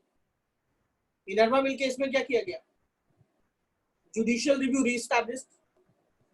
जुडिशियल रिव्यू को जो न्यायपालिका की जो शक्ति है जो रिव्यू करने की थी, जो बीच में 42वें संविधान संशोधन के द्वारा 42nd कॉन्स्टिट्यूशन अमेंडमेंट के द्वारा उसको एंड कर दिया गया था, इस केस में उसको फिर से क्या किया गया, उसको रीएस्टैब्लिश कर दिया गया। पहले जो पार्लियामेंट्री सुपरमेसी को एस्टैब्लिश कर दिया गया, establishment of parliamentary supremacy, right, parliament की जो संप्रभुता थी उसको जो एस्टैब्लिश किया गया था, यहाँ पे उसको खत्म कर दिया। यहाँ वहां बोला nobody is supreme, only constitution is supreme. संविधान सर्वोच्च है और बाकी तो कोई नहीं। And again basic structure concept जो है, जुडिशियल रिव्यू जब स्टैब्लिश्ड हो गया, राइट, तो ये इस तरीके से मिनरवा मिल तक जब ये आपका इस टाइप का आपसे कोई चीजें पूछी जाती हैं, प्रीलिम्स में आता है, तो आप इस तरीके से टैकल कर सकते हैं। तो ये तो अमेंडमेंट वाला मामला हो गया। अब फंडामेंटल राइट में अमेंडमेंट किए जा सकते हैं, बट समझना ये बेसिक स्ट्रक्चर को डिस्ट्रॉय नहीं किया जा सकता। बेसिक स्ट्रक्चर को डिस्ट्रॉय नहीं किया जा सकता। जब फंडामेंटल राइट्स के अमेंडमेंट की बात होगी, अब हम सस्पेंशन की बात कर लेते हैं। सस्पेंशन का मतलब होता है निलंबन। सस्पेंशन तो पता ही होगा, किसी आदमी को नौकरी से सस्पेंड किया जाता है, तो सस्पेंशन की बात कर रहा हूं मैं आपको। इंदिरा गांधी जी ने इमरजेंसी के दौरान जो लोगों को जेल भेजा था, जो स्थिति भारत में, पता हमारा जो डेमोक्रेसी, हमारा लोकतंत्र है, उसका एक बार मेन एग्जामिनेशन हो चुका है, इवन इंटरव्यू भी क्वालिफाई हो गया है और फाइनल सिलेक्शन भी हो गया। इसका मतलब ये कहना चाहता हूं कि हमारी जो डेमोक्रेसी थी एक बार क्राइसिस में आ गई थी, लेकिन वो अच्छा हो गया कि वो पास हो गई, हमारी लोकतंत्र पास हो गया। 1976 में इमरजेंसी आई थी आपातकाल, तो लोगों के फंडामेंटल राइट्स उस समय जो है, और मैंने आपको ये भी बताया था कि उस समय जुडिशरी का जो एक अप्रोच था, राइट, वो, मैं ये कहना तो गलत होगा कि नहीं साहब उनकी लिबर्टी को लेके नहीं था, लेकिन उसके उनका एक परसेप्शन था कि गवर्नमेंट को फेवर कर रहे थे, इंदिरा गांधी सरकार को फेवर कर रहे थे। मैं ये नहीं कहना चाहता, बट वो परसेप्शन नहीं था जो आज है। आज हमारे फंडामेंटल राइट के डेफिनेशंस काफी बदल चुके हैं, उसका देखने का नजरिया भी काफी बदल चुका है। तो पहले जो फंडामेंटल राइट थे उनका मिसयूज किया गया, बाद में मिसयूज का मतलब ये कि नागरिकों को जो चाहिए था वो नहीं मिल पाया, जिस ऑब्जेक्ट से लाए गए थे। तो जब अमेंडमेंट वाली बात आई, सस्पेंशन की बात आई, सस्पेंशन की बात कर रहा हूं, अमेंडमेंट की नहीं, सॉरी, तो हमारे कॉन्स्टिट्यूशन में ये है कि सारे फंडामेंटल राइट को सस्पेंड किया जा सकता है, 20 और 21 को छोड़ के हमारे जितने भी फंडामेंटल राइट हैं उन सबको सस्पेंड किया जा सकता है, लेकिन आर्टिकल 20 और 21 को सस्पेंड नहीं किया जा सकता। आगे की बात करता हूं, वो ये बताना चाहता हूं मैं आपको कि हमारे कॉन्स्टिट्यूशन में एक आर्टिकल है 358। जो आर्टिकल 358 है, इसकी मैं बात कर रहा हूं अभी आपसे, उसमें यह कहा गया है कि अगर राष्ट्रीय आपातकाल लाया जाता है, राष्ट्रीय आपातकाल को हम इंग्लिश में कहते हैं नेशनल इमरजेंसी, अगर नेशनल इमरजेंसी का प्रोक्लेमेशन होता है, प्रोक्लेमेशन का मतलब उसकी उद्घोषणा होती है, उसको डिक्लेयर किया जाता है, कौन करेगा? प्रेसिडेंट। फिर से समझ कि अगर नेशनल इमरजेंसी आने वाली हो, डिक्लेयर होने वाली हो, संभावना ऐसा कुछ, तो जब राष्ट्रीय आपातकाल होगा तो भारत में, इंडिया में और इंडिया की किसी टेरिटरी में नेशनल इमरजेंसी इंपोज की जा सकती है, और जब नेशनल इमरजेंसी इंपोज होगी तो आपकी फंडामेंटल राइट सस्पेंड हो जाएगी, ये उसमें लिखा है। और इसमें एक चीज समझना, ध्यान से समझना, ये है कि आर्टिकल 19 ऑटोमेटिकली सस्पेंड होगा, ऑटोमेटिकली। ये चीज यहां पे क्लियर कट समझना है कि article 19 will be suspended automatically, अपने आप होगा। while others, जबकि जो दूसरे हैं उसको under article 359 president order issue करेगा कि भाई ये फंडामेंटल राइट हम और भी क्या करने जा रहे हैं, सस्पेंड करने जा रहे हैं। तो यहाँ पर क्लैरिटी होनी चाहिए कॉन्सेप्ट में कि 19 तो ऑटोमेटिकली सस्पेंड हो रहा है, उनका तो अपने आप ही सस्पेंशन निलंबन हो जाएगा। अच्छा, उसके लिए आप ये भी नहीं कर सकते कि बाद में आप कोर्ट में चैलेंज करेंगे, साहब मैं इमरजेंसी था तो मेरा आर्टिकल 19 सस्पेंड कर दिया गया था। नहीं,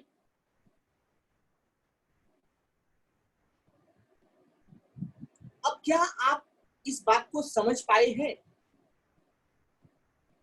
कि 20 और 21 सस्पेंड नहीं किए जा सकते, बाकी सस्पेंड किए जा सकते। भाई ऐसी क्या जरूरत पड़ गई है कि इमरजेंसी आएगा और आर्टिकल 19 ऑटोमेटिकली सस्पेंड हो जाएंगे? तो थोड़ा आर्टिकल 19 पे देख सकते हैं कि 19 में है क्या, ऐसा 19 में है क्या कि 19 ऑटोमेटिकली सस्पेंड हो जाएगा? तो यही तो मामला गड़बड़ है। यहाँ पे क्या है, आपको राइट दिए गए हैं आर्टिकल 19+1 में। ए क्या है? Freedom of speech, expression, right. फिर आप क्या करेंगे, इमरजेंसी लगी होगी और आप लोगों को भड़का रहे होंगे, आप स्पीच दे रहे होंगे, तो फिर हमारा एडमिनिस्ट्रेशन क्या करेगा, हमारी विधायिका या हमारा लेजिस्लेचर क्या करेगा? तो आर्टिकल 19 में और क्या है, आपको घूमने की स्वतंत्रता है ना, right to go to anywhere in India, Bharat में कहीं भी जा सकते हैं आप। और क्या कर सकते हैं, राइट टू असेंबली भी है इसमें। देखो, आप एक असेंबली बना सकते हैं, असेंबली कर सकते हैं, आप एक यूनियन फॉर्म कर सकते हैं।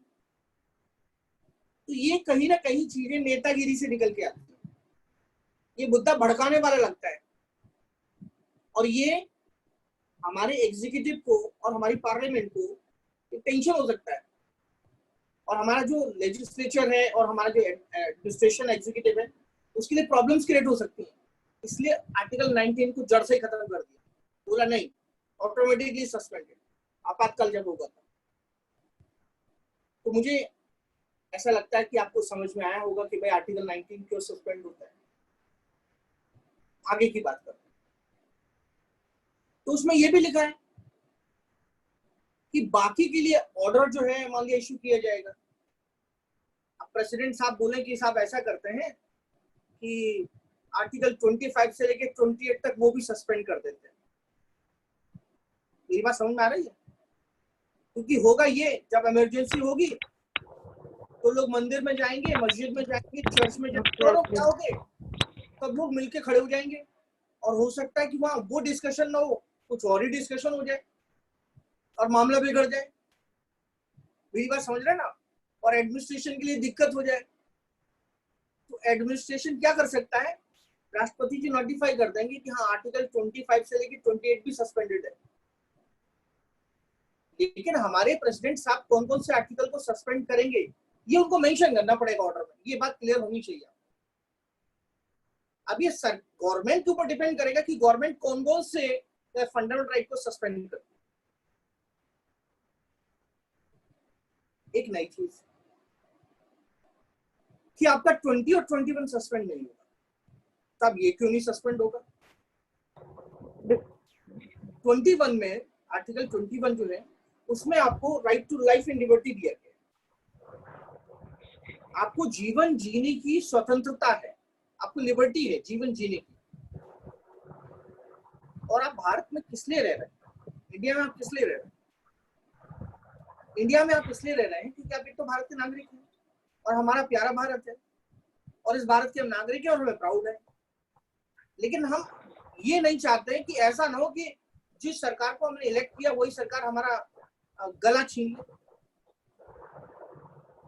समझ में आ गया? ऐसी सरकार तो किसी को भी नहीं चाहिए, ऑप्स को भी नहीं चाहिए, ऑप्स को भी नहीं चाहिए। हॉब्स जो पॉलिटिकल थिंकर है वो कहता है कि सरकार में राजा सॉवरन होना चाहिए, उसके पास एब्सोल्यूट पावर हो, लेकिन ऐसा भी राजा नहीं होना चाहिए कि पता चले कि जिसके लिए हमने राजा बनाया राइट टू लाइफ के लिए और उसी राजा ने गर्दन उड़ा दी। ऐसे राजा की कोई जरूरत नहीं। तो आपको ये तो समझ में आया होगा कि आर्टिकल 21 क्यों नहीं सस्पेंड हो सकता है।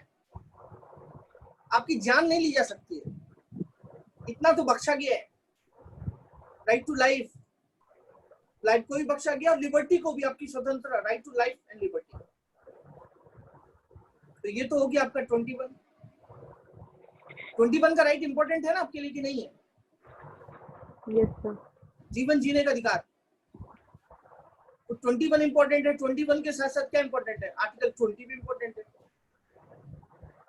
20 में क्या नहीं होगा? 20 में जो आरबी क्वेरी जो है, मतलब अत्याचारपूर्ण चीजें जो हैं, राइट, आपको उसमें 20 में क्या आपको प्रोटेक्शन, सेफगार्ड्स मिलेगा। क्या सेफगार्ड्स मिलेगा? सेफगार्ड्स ये हैं कि किसी भी व्यक्ति को जो है ड्यूअल जियोपैरिटी नहीं किया जाएगा। ड्यूअल जियोपैरिटी का मतलब होता है कि 2 बार पनिशमेंट नहीं दिया जाएगा। एक ही केस में एक बार पनिशमेंट दिया, दोबारा से उसी केस में फिर से पनिशमेंट दे दिया। और किसी को खुद के अगेंस्ट क्या नहीं किया जाएगा, विटनेस के लिए बाइंडिंग नहीं किया जाएगा, बाध्य नहीं किया जाएगा, सेल्फ विटनेस के लिए। ऐसा आर्टिकल 20 में। और कोई भी अपराध, कोई भी क्राइम है, वो बैक डेट में लागू नहीं होगा। आर्टिकल 20 ये कहता है कि मान लिया फॉर एग्जांपल सिगरेट पीना जो है, 26 जून को जो भी बाहर सिगरेट पिएगा उसको 500 रुपए का फाइन देना पड़ेगा।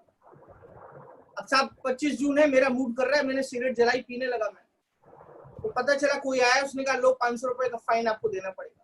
तो मैं तो उससे कहूंगा भाई ये तो कल से लागू हो रहा है, आज से थोड़ी, आज तो मैं जितने पीना चाहता हूँ पी सकता हूँ। तो मतलब कोई भी लॉ जो है वो बैक डेट में लागू नहीं होगा। क्या बैक डेट में भी जाके उसका मिसयूज करें? मुझे लगता है आपको समझ में आया होगा। आर्टिकल 20, आर्टिकल 21 क्यों आपको उससे बाहर रखा गया है? ताकि एक डिग्निटी पूर्ण आप अपना जीवन जी सकें। मैं सिगरेट का एडवर्टाइजमेंट नहीं कर रहा था, सॉरी, पब्लिक प्लेटफॉर्म पे बोल रहा हूँ। सिगरेट पीना हेल्थ के लिए हानिकारक है, लेकिन आपको समझाने के लिए बताया। आप स्टूडेंट हैं, राइट, ये गलत बात है, लेकिन इसका कोई एडवर्टाइजमेंट नहीं है, सिर्फ मैंने ये बताया आपको। मैं एक एग्जांपल दे रहा हूँ क्योंकि बात पनिशमेंट की थी ना, दैट्स व्हाई, इसलिए मैंने ये एग्जांपल लिया। आप सोचिए सर ऐसा क्यों बोल रहे हैं? सस्पेंशन की बात समझ में आई आपको? आपको गवर्नमेंट की परेशानियां भी समझ में आएंगी कि भाई ये फंडामेंटल राइट क्यों सस्पेंड करने चाहिए और ये ऐसा प्रोविजंस क्यों किया गया। अब हम कॉन्स्टिट्यूशन में थोड़ा इंटरप्रिटेशन की बात करते हैं। इंटरप्रिटेशन का मतलब होता है व्याख्या। हम फंडामेंटल राइट के एक इमर्जिंग ट्रेंड्स क्या है, मतलब उभरती हुई प्रवृत्ति क्या है फंडामेंटल राइट्स में, वो बता रहा हूं। सोचने की बात यह है कि हमारा जो कॉन्स्टिट्यूशन है, हमारे कॉन्स्टिट्यूशन में लिखा हुआ है, हमारा कॉन्स्टिट्यूशन पहली बात तो बहुत बल्कि है, बहुत लेंदी है। और हमारे कॉन्स्टिट्यूशन में आर्टिकल 14 में ये लिखा है कि ये कॉन्स्टिट्यूशन जो ऑपरेट होगा, ये ऑपरेट होगा प्रोसीजर एस्टैब्लिश्ड बाय लॉ से। और प्रोसीजर एस्टैब्लिश्ड बाय लॉ का मतलब होता है कानून के द्वारा स्थापित प्रक्रिया, मतलब जो कानून में लिखा है उसी के द्वारा हमारी जो जुडिशरी प्रोसेस है वो चलेगा। ये हमारे कॉन्स्टिट्यूशन में लिखा हुआ है। और हमारे जो जुडिशरी जब इंटरप्रिटेशन करती है, उसकी व्याख्या करती है, वो इसी ग्राउंड पे करती है, कॉन्स्टिट्यूशन में क्या लिखा है। क्लियर है बात? ट्रेंड क्या है? अमेरिका का constitution due process of law से ऑपरेट होता है। कानून क्या कहता है, कानून कैसे चलता है, तो ड्यू प्रोसेस ऑफ लॉ में क्या होता है, जुडिशरी के पास पोटेंशियल बहुत ज्यादा होता है, जुडिशरी जो चाहे इंटरप्रिटेशन कर सकती है, उसकी जो मर्जी वो इंटरप्रिटेशन कर सकती है, इससे जुडिशियल सुपरमेसी एस्टैब्लिश होता है। बट इंडिया में क्या है, इंडिया में जो कॉन्स्टिट्यूशन में लिखा है वही जुडिशरी एक्सप्लेनेशन कर सकती है, तो यहाँ पर उसका जो पोटेंशियल है राइट वो खत्म हो रहा है, इसका इंटरप्रिटेशन का, एक इंटरप्रिटेशन तो वही करना है जो लिखा हुआ है। तो यहाँ पे समझना क्या है हमारा, मैं ये कहना चाहता हूँ कि अभी हमारे जो फंडामेंटल राइट जो है, मौलिक अधिकार है, उनका जो इंटरप्रिटेशन हो रहा है उसमें नए ट्रेंड क्या आ रहे हैं, उसमें नई प्रवृत्तियां क्या है, ये मेरा टॉपिक है। तो पहले मैंने बताया कि हमारा कॉन्स्टिट्यूशन ऑपरेट होता है प्रोसीजर एस्टेब्लिश्ड बाय लॉ से, यूएसए में होता है procedure due process of law से। तो हमारे अगर हम सुप्रीम कोर्ट के डिसीजन आज देखेंगे तो जो मेनका गांधी का जो डिसीजन है राइट, मेनका गांधी केस में एक वाइड स्कोप देखा गया और इसमें हमारी जुडिशरी ने उससे लेके और अब तक का जो ट्रेंड है वो ड्यू प्रोसेस ऑफ लॉ को हम लोग अडॉप्ट कर रहे हैं। ये नवीन प्रवृत्ति देखी गई है हमारी जुडिशरी में जब से इंटरप्रिटेशन व्याख्या हो रही है। तो मैंने आपको ट्रेंड ये बताया, ये ट्रेंड है, ये प्रवृत्ति है, हम लोग उस पाथ पर चल रहे हैं। अगली बात,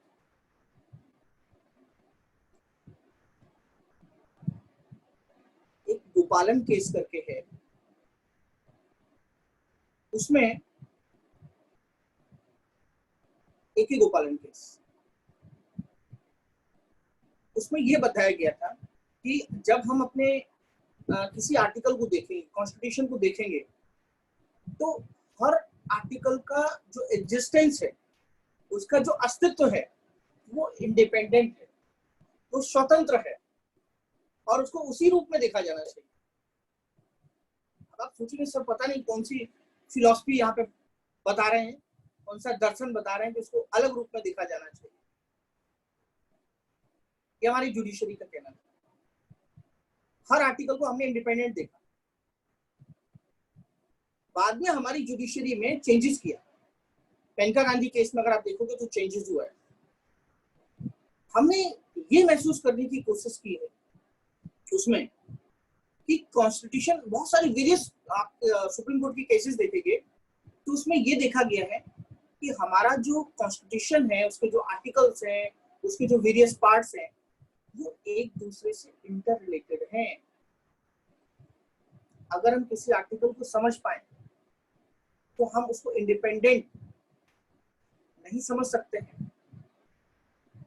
आप मेरे बारे में इंफॉर्मेशन अगर लेना चाहें तो मेरे इंफॉर्मेशन मेरे तक सीमित नहीं है, आपको ये भी जानना पड़ेगा कि मेरे फादर और मदर का नाम क्या है, मतलब उनको भी रिलेट करना पड़ेगा। सही बात समझ में आई कि जो आर्टिकल है या जो पार्ट है, मैं एग्जांपल देता हूं। मान लिया आपको आर्टिकल 21 और राइट टू लाइफ है, आपका जीवन जीने का अधिकार है, और हो सकता है कि उस राइट टू लाइफ का कहीं वायलेशन हो रहा हो, उल्लंघन हो रहा हो। पता चला कि मैंने मास्क लगा लिया, अब मुझे ऑक्सीजन ही नहीं मिल रही है, राइट। मास्क लगा लेते तो कभी कभी क्या होता है, जिनको आदत नहीं है ना, उनको बहुत दिक्कत तकलीफ होती है इसमें। बहुत ऐसा फील होता होगा ना आपको, कहीं बाहर जाते हो तो ऐसे कपड़ा लगा हुआ है, सांस लेने में बहुत दिक्कत होती है। ये तो आर्टिकल 21 की अरेस्ट हो गया, लेकिन ये फेवर में भी हो गया, जान भी तो बच रही है ना आपकी। भाई कोरोना हो गया तो और भी दिक्कत हो जाएगी। तो मास्क में आपकी सांस जो है उसको हो सकता है दिक्कत हो, परेशानी हो।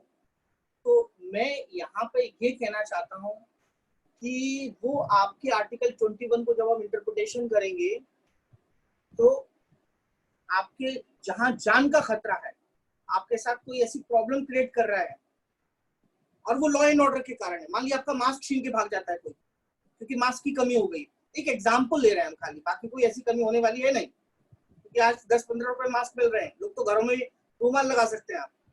फिर भी हो सकता है कोई आपका मास्क छीन के भाग जाए, तो आपका 21 जो है आर्टिकल 14 से रिलेट होगा, क्योंकि 14 में क्या है, रूल ऑफ लॉ है ना, कानून का शासन है ना, क्यों बेटा, वहां पे रूल ऑफ लॉ है, आश्चर्य आपको?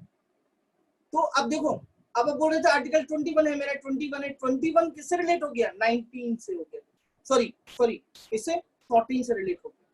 तो 21 और 14 को हम अलग अलग करके देख सकते हैं? नहीं देख सकते। तो यही मैं आपको समझाना चाहता हूँ। एक और एग्जांपल लेते हैं हम लोग अच्छा सा। क्या आपके फंडामेंटल राइट है पार्ट 3 में, ठीक है, ये आपके राइट्स हैं, आप उसके लिए बहुत हो हल्ला कर रहे हैं, राइट चाहिए, राइट चाहिए, राइट चाहिए, ये तो आपके इंडिविजुअल राइट्स हो गए। लेकिन हमारे कॉन्स्टिट्यूशन मेकर्स ने क्या किया? हमारे कॉन्स्टिट्यूशन मेकर्स ने सोसाइटी के राइट्स, सोसाइटी के वेलफेयर को भी ध्यान में रखा और इसीलिए डीपीएसपी बनाए। अब आप फंडामेंटल राइट को पता चला अलग से देख रहे हैं और डीपीएसपी को अलग से देख रहे हैं, तो ये तो भाई पुरानी टेंडेंसी हो गई। आज के कॉन्टेक्स्ट में अगर हम देखेंगे तो हम एक दूसरे को इंटरडिपेंडेंट करके देखेंगे। मौलिक अधिकारों को हम तब समझ पाएंगे, तब हम उनको अचीव कर पाएंगे जब हम डीपीएसपी को समझ पाएंगे, या डीपीएसपी को हम तब अचीव कर पाएंगे जब फंडामेंटल राइट्स को समझ पाएंगे। तो ये एक नया इंटरप्रिटेशन है जो हमारी जुडिशरी में अभी फॉलो किया जा रहा है। बेटा सुन रहा हूँ, बोलो। राइट टू इंटरनेट भी है 19 में से 21। हाँ, अरे अभी हम जब पढ़ेंगे तो आगे बहुत सारी चीजें निकल के आएंगे। तो मैं मौलिक अधिकार आपको इसलिए पढ़ा रहा हूँ कि आपके एकदम मतलब आपको समझ में आए यार ये है क्या। कॉन्स्टिट्यूशन मैंने आपको पहले बताया, कॉन्स्टिट्यूशन कोई याद करने जैसी चीज है ही नहीं। अगर आप आर्टिकल रटोगे तो कहां तक रटोगे, राइट? तो जो चीजें मैंने आपको सस्पेंशन से लेके बताई, अच्छा और भी इसमें कॉन्सेप्ट है जो नए ट्रेंड है, कुछ थियरी भी है। आप जैसे, हाँ एक और मैं आपको बताना चाह रहा था, वो हैबियस कॉर्पस से रिलेटेड है। हैबियस कॉर्पस, हैबियस कॉर्पस क्या होगा? आप ये सोच रहे होंगे ये क्या है, ये क्या बला है, सर क्या बोल रहे हैं ये? इसको हिंदी में बोलते हैं बंदी प्रत्यक्षीकरण। जो आर्टिकल 32 है हमारी जो कॉन्स्टिट्यूशन है, उस आर्टिकल 32 में आपको कॉन्स्टिट्यूशनल रेमेडीज दी गई कि अगर आपके कहीं भी फंडामेंटल राइट को उल्लंघन हो रहा है, उनका वायोलेशन हो रहा है, तो ऐसी कंडीशन में आप सुप्रीम कोर्ट जा सकते हैं आर्टिकल 32, और हाई कोर्ट जा सकते हैं 226। तो आपको रिट इशू की जाएगी। ये सुप्रीम कोर्ट हाई कोर्ट का अधिकार है, और रिट इशू करेगा वो करेगा हैबियस कॉर्पस। हैबियस कॉर्पस मतलब होता है बंदी प्रत्यक्षीकरण। हैबियस कॉर्पस हिंदी में अगर समझेंगे तो इसका मतलब जिस व्यक्ति को पुलिस ने इलीगल डिटेन किया है, इलीगल अवैधानिक रूप से, तो उस व्यक्ति ने कोर्ट को यह अप्रोच किया कि भाई मुझे जो है ये गलत तरीके से डिटेन किया गया और मैं न्यायपालिका से या जुडिशरी से डिमांड करता हूं कि मुझे इससे छुटकारा मिले, राइट? आप सुनिए इस चीज को, इलीगल जो डिटेन किया गया उसको सुनिए आप। तो ऐसे में हैबियस कॉर्पस जारी किया जाएगा, और फिर अगर न्यायपालिका को लगता है कि इलीगल डिटेन किया गया तो उसको छोड़ दिया जाएगा। तो ये तो इतनी बात हो गई। लेकिन हैबियस कॉर्पस का आज जो स्कोप है वो काफी बढ़ गया है, वो काफी वाइड हो गया है। कैसे, मैं बता, हैबियस कॉर्पस सिर्फ बंदी को लाने के लिए नहीं किया जाता है कि आप लेके आओ उसको इलीगल डिटेन किया है, इसके लिए नहीं किया जाता। इसको और भी चीजों में इसको एक्सटेंड किया गया, उसको एक्सपेंशन मिला है। ये नई जो टेंडेंसी आप जो देख रहे हैं, जैसे जो प्रिजनर्स होते हैं जो जेलों में रहते हैं, अब जेलों में रह रहे हैं, पता चला कि एक कमरे में 15 लोग रह रहे हैं और पता चला कि वहां पे 1500 लोगों को ठूस दिया गया उसके अंदर, तो ये ठीक नहीं है। या उनको खाना ठीक से नहीं दिया जाता है। अभी आपने गंगा जल पिक्चर देखी होगी, गंगा जल देखी आपने? कौन है, क्यों, क्या हीरो है उनका नाम? अजय देवगन। अजय देवगन, फूल और कांटे वाले। तो गंगा जल में आपने क्या देखा? गंगा जल आप में से किसने देखी वो बताओ मुझे। मैंने तो नहीं देखी इसलिए बोल रहा हूँ, नहीं तो खुद ही स्टोरी बता देता आपको। भाई इतना पता है गंगा जल में है क्या? अरे बताओ भाई, किसी ने भी नहीं देखी आपने गंगा जल? देखिए सर। नहीं देखी। जिसने देखिए बताए, प्लीज एक्सप्लेन करें। शर्माए मत, देखिए शर्माने से कुछ होने वाला नहीं है। बताइए, सब शांत हो गए, आप यही नहीं बता रहे हैं। चलो संगीता जी बताएंगे। संगीता जी आपने देखी है गंगा जल पिक्चर? नहीं देखते। डॉली आप बताओ। तो उसमें जेल में गंगा जल बोल के आंखों में एसिड डाल देते क्योंकि वो घूर रहा था। बस बस बस, ये मैं सुनना चाहता था, ये मैं सुनना चाहता था। तो ये हैबियस कॉर्पस किस पर लागू हो जाएगा? जेल के जो स्टाफ है उनके ऊपर भी एक्शन लिया जा सकता है जुडिशरी के द्वारा। पहले सिर्फ क्या था, डिटेन करने, देखो पहले सिर्फ ये था कि जिसको पुलिस ने उसको इलीगल डिटेन किया, इसके लिए इशू किया जाता था। लेकिन अब वो जेल रिफॉर्म्स के लिए भी हो रहा है। जेल में कुछ गड़बड़ियां हैं, मिसमैनेजमेंट है, ऐसी कोई परेशानी है, तो ये इसका स्कोप आज बड़ा है। इवन हैबियस कॉर्पस को इन ह्यूमन ट्रीटमेंट के लिए भी आज जो है इसको इशू किया जाता है। जुडिशरी का स्कोप है, देखो ये बड़ा है। तो जैसे मैंने आपको बताया कि इस तरीके से जो हमारी जुडिशरी है, राइट, इसने फंडामेंटल राइट्स को इस तरीके से इंटरप्रिटेशन करना चालू कर दिया। जब भी आपको नए ट्रेंड्स के बारे में लिखना है, लिख सकते हैं, बता सकते हैं। मिसमैनेजमेंट ऑफ जेल आप बताया ना सर आपने। मिसमैनेजमेंट मतलब जेल रिफॉर्म्स की बात कर सकते हैं आप। जेल रिफॉर्म्स उसके साथ दूसरा क्या बताया आपने सर? मैं सब मिसमैनेजमेंट भी बताया था मैंने, शायद मिसमैनेजमेंट बताया था, मिसमैनेजमेंट इन जेल्स। और एक बताया था सर अभी। Inhuman treatment. हाँ, राइट। इनह्यूमन ट्रीटमेंट एकदम। तो इसके अगेंस्ट भी इसको इशू किया जाता है। सर एक बार तो एक लड़की भाग के गई थी तो उसके पापा ने भी रिट ऑफ हेबियस कॉर्पस का पिटीशन किया था। तो लड़की पापा ने प्राप्त कर लिया? जब नहीं सर, नहीं मिल पाई वो। नहीं, क्योंकि वो एडल्ट थी ना, तो वो गई उसकी मिसिंग कंप्लेंट करके किया था। तो हाई कोर्ट ने बोला कि ऐसा तो नहीं हो सकता, अभी नहीं हो सकता है, वो एडल्ट है, वो अपनी मर्जी से शादी कर सकती है। केरला का फेमस केस है। अच्छा। अभी तो sir right to marry a desired person is also a fundamental right ना। अरे बेटा, आर्टिकल 21 में तो ये भी है कि अगर आपसे कोई ये पूछता है कि शादी से पहले आपको कोई बॉयफ्रेंड था या नहीं था, वो भी नहीं पूछ सकता है, क्योंकि आर्टिकल 21 में आता है राइट टू प्राइवेसी।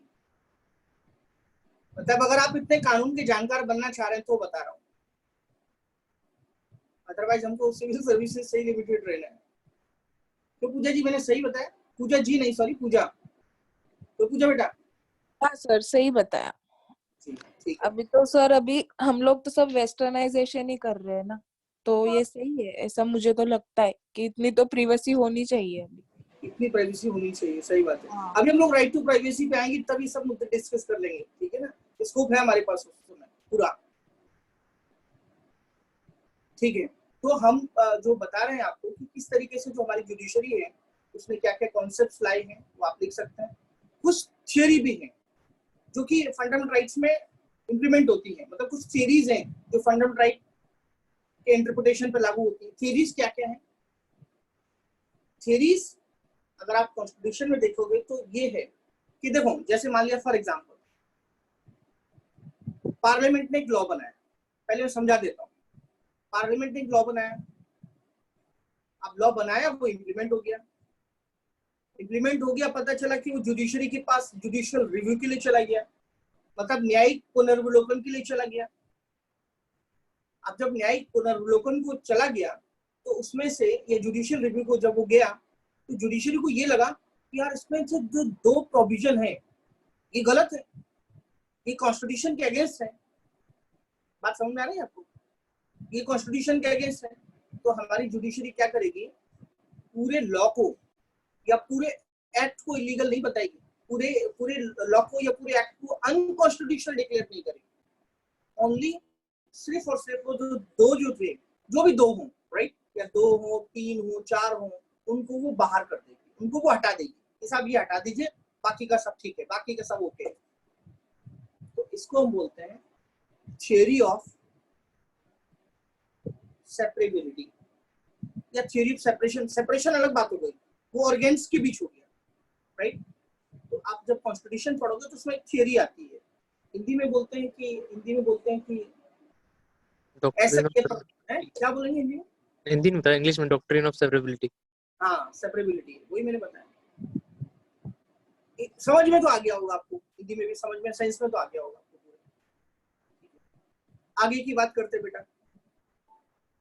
दूसरा एक और सिद्धांत है, दूसरा एक सिद्धांत ये है, कॉन्सेप्ट ये है, थ्योरी ऑफ इक्लिप्स।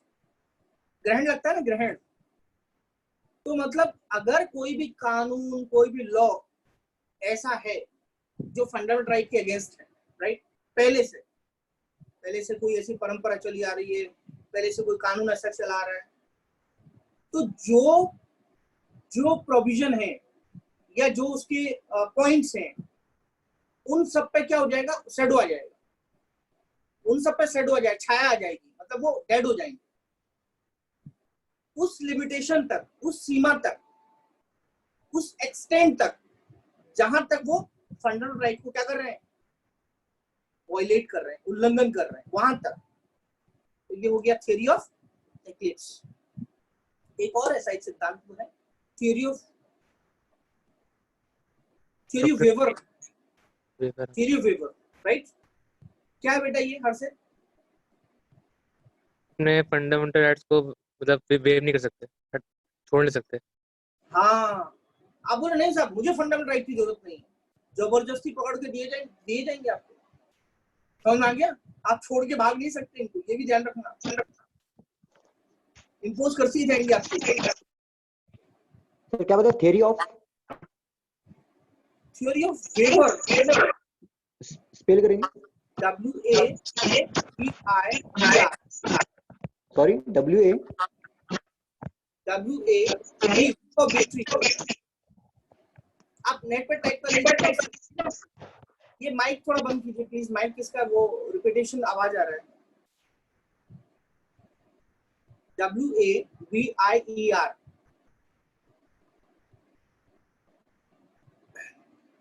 तो यहाँ पर और भी कुछ कॉन्सेप्ट्स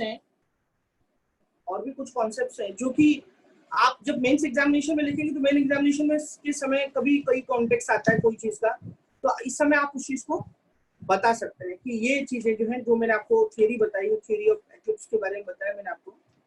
और यहाँ पर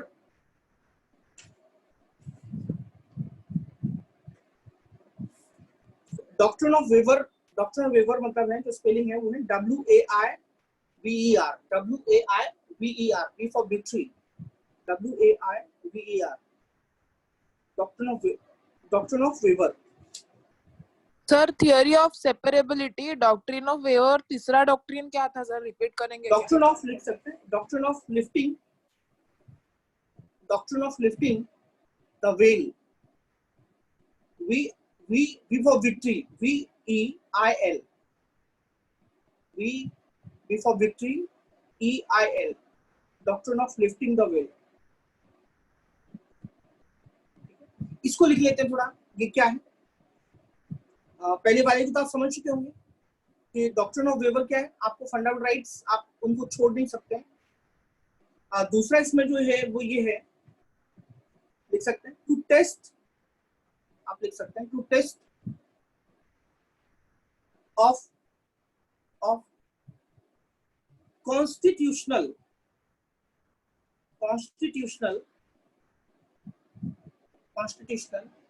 वैलिडिटी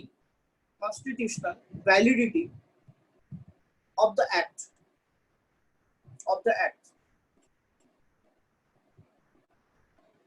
मतलब किसी भी जो एक्ट है, कानून है, उसकी संवैधानिक जो है वैधता क्या है, उस पर विचार करना। ये उससे संबंधित है, ये उससे रिलेटेड। तो मुझे लगता है कि आपको ये सब चीजें समझ में आई होंगी, जो चीजें मैंने आपको बताई हैं। फिर भी मैं देखता हूं कि और कुछ ऐसा तो नहीं है जो मैंने आपको नहीं बताया हो। और उसके बाद फिर मैं अगला टॉपिक शुरू करता हूँ। एक चीज मुझे बताइए, इंडिविजुअल राइट्स और फंडामेंटल राइट्स में कोई कॉन्ट्रडिक्शन है क्या? आपको लग रहा है क्या? सोचना पड़ेगा। आपके इंडिविजुअल राइट्स में और आपके फंडामेंटल राइट्स में कोई अंतर है? सोचिए इस बात को।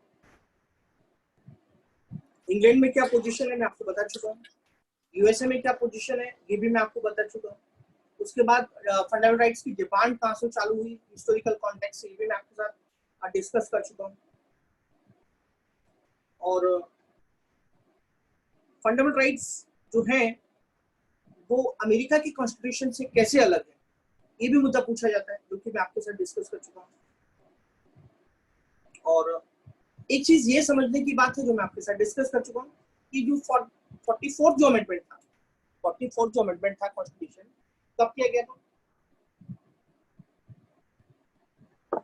1978 में। उसमें एक ही चीज की गई क्या कि आपके पास जो फंडामेंटल राइट्स था, article 19+1 sub clause F, 19(1)(f तो क्या था? संपत्ति का अधिकार, राइट टू प्रॉपर्टी। एक क्या था? आर्टिकल 31। इन दोनों को क्या किया गया? इन दोनों को शिफ्ट कर दिया गया। कहाँ किया गया? 300A में, 300A में शिफ्ट किया गया। तो ये राइट टू प्रॉपर्टी पहले क्या था? फंडामेंटल राइट था। अब ये कहाँ चला गया? अब ये लीगल राइट में चला गया। मतलब अगर आपको इसके लिए अप्रोच करना है तो as a fundamental right approach नहीं कर सकते आप, मतलब आप 32 में नहीं जा सकते, ठीक है? और लीगल राइट बन गए, लीगल राइट की तरीके से आप इसमें आगे बढ़ सकते हैं। तो ये मैंने आपको बताया। और यहाँ पर फंडामेंटल राइट को हमको ये भी, जब बीपीएस में पढ़ाऊंगा तो मैं आपको बताऊंगा कि कौन कौन से फंडामेंटल राइट ऐसे हैं जिनके लिए आप, तो मैंने आपको पहले भी पढ़ा चुका था कि जब 31B और C को 25th कॉन्स्टिट्यूशन अमेंडमेंट है, 25वां संविधान संशोधन, पहले लास्ट लेक्चर मैंने बताया था आपको कि जो 25th कॉन्स्टिट्यूशन अमेंडमेंट एक्ट है उसमें 39B और C को इम्प्लीमेंट जो किया गया था, उसको लाया गया था। और उसमें ये बताया गया था कि जब हम ये बीपीएस में इम्प्लीमेंट करेंगे तो हम फंडामेंटल राइट के लिए क्या नहीं करेंगे, आर्टिकल 14 और 19 के लिए आगे नहीं आएंगे। या 14 और 19 को क्या नहीं कर सकते, आप क्लेम नहीं कर सकते। ये चीज मैं आपके साथ डिस्कस कर चुका हूं, तो कुछ बताई गई। और मुझे लगता है कि इसमें से मैं सारी चीजें आपको बता चुका हूँ, जो जो चीजें महत्वपूर्ण हैं। अब हम थोड़ा क्लासिफिकेशन की बात करते हैं। क्लासिफिकेशन क्या हो, क्या क्या क्लासिफिकेशन है, तो लिखना स्टार्ट करें। क्लासिफिकेशन की बात कर रहा हूँ मैं। वर्गीकरण जो है फंडामेंटल राइट्स, वर्गीकरण जो क्लासिफिकेशन जो है,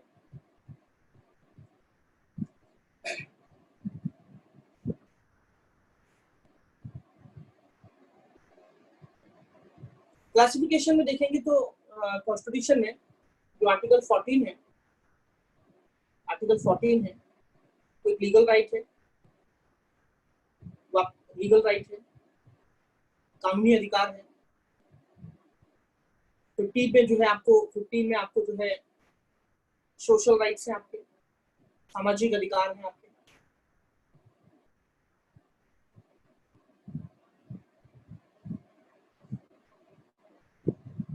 सिक्सटीन में भी वैसे ही है, 16 में भी आपके सोशल राइट्स हैं, सोशल इकोनॉमिक,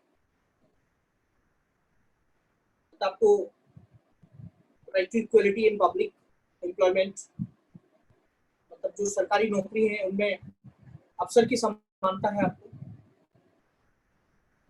आर्टिकल 17 की बात करेंगे, आर्टिकल 17 में छुआछूत का अंत है, एबोलिशन ऑफ अनटचेबिलिटी की बात की गई है, एबोलिशन ऑफ अनटचेबिलिटी की बात की गई है। फिर आर्टिकल 18 की बात करेंगे तो आर्टिकल 18 में जो है, आर्टिकल 18 में एबोलिशन ऑफ टाइटल्स की बात की गई है, उपाधियों के अंत की बात की गई है। तो जो 14 से लेके आप 18 तक का जो सीक्वेंस देख रहे हैं पूरा, ये सारे अधिकार जो भी हैं ये डिफरेंट टाइप के हैं, लेकिन ये इनके लिए अगर एक अम्ब्रेला है वो है समानता का अधिकार। ये सब समानता मेंटेन करते हैं, डिफरेंट टाइप की इक्वलिटी लाते हैं समाज के अंदर, तो समानता से रिलेटेड है। 14 से लेके 18 तक के जितने भी आर्टिकल्स हैं, ठीक है, सभी रिलेटेड है, वो आपकी समानता से रिलेटेड है, इक्वालिटी से रिलेटेड है। सर एक वो अलग क्वेश्चन था। इक्वालिटी डिफरेंट टाइप की है। आप में से कोई कुछ कह रहा है? सर आर्टिकल 18 जो है एबोलिशन ऑफ टाइटल, उसमें इक्वालिटी कैसे, मतलब नहीं समझा वो। ठीक है बेटा, आपके नाम के अगर नाम के आगे राजकुमारी लगा दिया जाए और दूसरे के नाम के आगे राजकुमारी न लगाया जाए तो ये फर्क महसूस होगा आपको कि नहीं होगा? What sir? बेटा आपके नाम के आगे प्रिंसेस लगा दिया, राइट, राजकुमारी लगा दिया जाए टाइटल, और दूसरे के अंदर सिर्फ नाम लिखा जाए। एक बात तो ये साइड मेरी बात आपको पहुंच पा रही है आप तक, तो मैं कहना चाह रहा हूँ यस सर, यस। किसी व्यक्ति को जो टाइटल्स दिए जाते हैं, उपाधि दी जाती है, आज जो उपाधि दी जाती है, आज जो आपको टाइटल्स दिए जाते हैं, कैसे टाइटल्स दिए जाते हैं? Doctor, right, doctor Ramesh Pokhriyal Nishank, right, ये डॉक्टर हो गया। अब डॉक्टर दो तरह के डॉक्टर हो सकते हैं। एक डॉक्टर वो हो सकते हैं जो हॉस्पिटल में डॉक्टर बैठते चेक करते हैं कोरोना पॉजिटिव तो नहीं है। एक डॉक्टर वो होते हैं जो सब्जेक्ट डॉक्टर होते हैं। आप उनको डॉक्टर मत समझ लेना, वो भी डॉक्टर होते हैं, सब्जेक्ट होते हैं, सब्जेक्ट में डॉक्टर पीएचडी मिलती है इनको। अच्छा, और किसी के नाम के आगे क्या लगाया जाता है? पद्मश्री, पद्म विभूषण, ये सब पुरस्कार मिलते हैं। ये जो है ये टाइटल्स है, ये उपाधियां हैं, और ये टाइटल्स गवर्नमेंट की तरफ से बीच में रोक दी गई थी, लेकिन अभी ऑथराइज है, आप नाम के आगे लगा सकते हैं। लेकिन जो राजकुमारी, राजकुमार, राइट, और ये आपका पटौदी, नवाब और नवाब लगा रहे हैं आप आगे, तो ये ऑफिशियली जो है ये अभी लीगल नहीं है। और ये प्रिवी पर्स पहले था, लोगों को सैलरी मिलती थी, लोगों को पैसा दिया जाता था, इन सब लोगों को जितने भी नवाब वगैरह लोग हुआ करते थे, तो उसको एंड कर दिया है। एंड इसलिए कर दिया गया ताकि सारे लोगों के बीच में इक्वलिटी मेंटेन हो। तो एबोलिशन ऑफ टाइटल इक्वलिटी में तो आ जाता है ना। आपको जो प्रश्न है उसका आंसर मिला? Yes sir. जी, तो मेरे कहने का मतलब है बेटा कि जो इक्वलिटी है जो पूरी, ये हमें मिली है आर्टिकल 14 से लेके, और ये कहाँ तक मिली है? 19। तो एक तो ये क्लासिफिकेशन हो गया आपका। फिर हम 19 से आगे बढ़ते हैं। तो आर्टिकल 19 में क्या दे रखा है? आर्टिकल 19 में पहले आपको इक्वलिटी दी, अब आपको लिबर्टी दी है। अभी आपको लिबर्टी दी है, स्वतंत्रता मिली है आपको, ठीक है। उसके बाद 19 के बाद फिर आप देखेंगे 20। आर्टिकल 20 को मैंने आपको डिस्कस किया कि आर्टिकल 20 में क्या है। तो आर्टिकल 20 मैंने आपको क्या बताया? मैंने आपको बताया था कि जो आर्बिट्रेरी लॉज जो होंगे, ऐसे लॉज जो स्टेट उनसे सेफगार्ड है, उनसे सुरक्षा है, आर्टिकल 20 में है। आर्टिकल 21 में क्या है? आर्टिकल 21 में right to life and liberty, जीवन जीने का अधिकार जो है, पर्सनल लिबर्टी भी है आपके साथ। 22 में क्या है? 22 में भी आपको सेफगार्ड्स दिए गए। क्या सेफगार्ड्स हैं? 22 में आपको सेफगार्ड्स हैं कि जब भी कोई पुलिस किसी को अरेस्ट करती है तो उसे उसका कारण बताना होगा कि क्यों अरेस्ट किया जाए।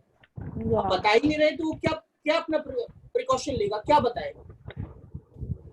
अगर वो अपनी मर्जी से किसी एडवोकेट को हायर करना चाहता है तो कर सकता है, तो उसकी मर्जी है। आपने किसी नियरेस्ट को इन्फॉर्म करना चाहता है, कर सकता है। अपनी पसंद का एडवोकेट हायर कर सकता है। तो ये सब राइट्स दे गए 22 में। इलीगल डिटेन किसी को नहीं किया जा सके इसलिए। अब यहाँ भी जो है गिरफ्तारी दो टाइप से होती है, एक प्रिवेंटिव होती है और एक पुनिटिव होती है। प्रिवेंटिव ऐसी गिरफ्तारी होती है जिसमें क्राइम किया ही नहीं है बट होने की आशंका है, हो सकता है। अपोजिशन पार्टी का आदमी कोई बहुत सारे लोगों को लेके जा रहा है एक जगह पर, हो सकता है कि वहां पर जाके आगे दंगा हो जाए, हो सकता है, कुछ भी हो सकता है। तो एडमिनिस्ट्रेशन में लॉ एंड ऑर्डर को कंट्रोल करने के लिए क्या होता है, ऐसा भी डिसीजन लिया जाता है। तो अरेस्ट दो तरीके से हो सकता है। तो इसमें हम बहुत सारी चीजें डिस्कस करेंगे, फिलहाल तो हम लोग क्लासिफिकेशन ही देख रहे हैं, डिटेल में नहीं। 22 हो गया, फिर 23। आर्टिकल 23 में क्या दिया गया? आर्टिकल 23 में क्या है? राइट्स है आपको against exploitation, rights against exploitation है, शोषण के विरुद्ध अधिकार है आपको। फिर 24 में क्या है, प्रोहिबिशन है। प्रोहिबिशन क्या है, अगेंस्ट चाइल्ड लेबर। तो चाइल्ड लेबर है, जो बच्चे हैं, राइट, उनको आप काम पे नहीं लगा सकते। फिर उसके बाद आर्टिकल 25 से लेके जो 28 तक है वो रिलीजियस फ्रीडम है। रिलीजियस फ्रीडम है, धर्म की स्वतंत्रता दी गई है आपको इन सारे आर्टिकल्स के अंदर, लेकिन सेक्युलर है, दैट्स व्हाई। फिर 29 और 30 की बात करेंगे तो 29 और 30 में क्या है कि कल्चरल राइट्स हैं माइनॉरिटीज को, जो अल्पसंख्यक हैं उनको कल्चरल राइट्स दिए गए। 32 में क्या है, कॉन्स्टिट्यूशनल रेमेडीज है आपको।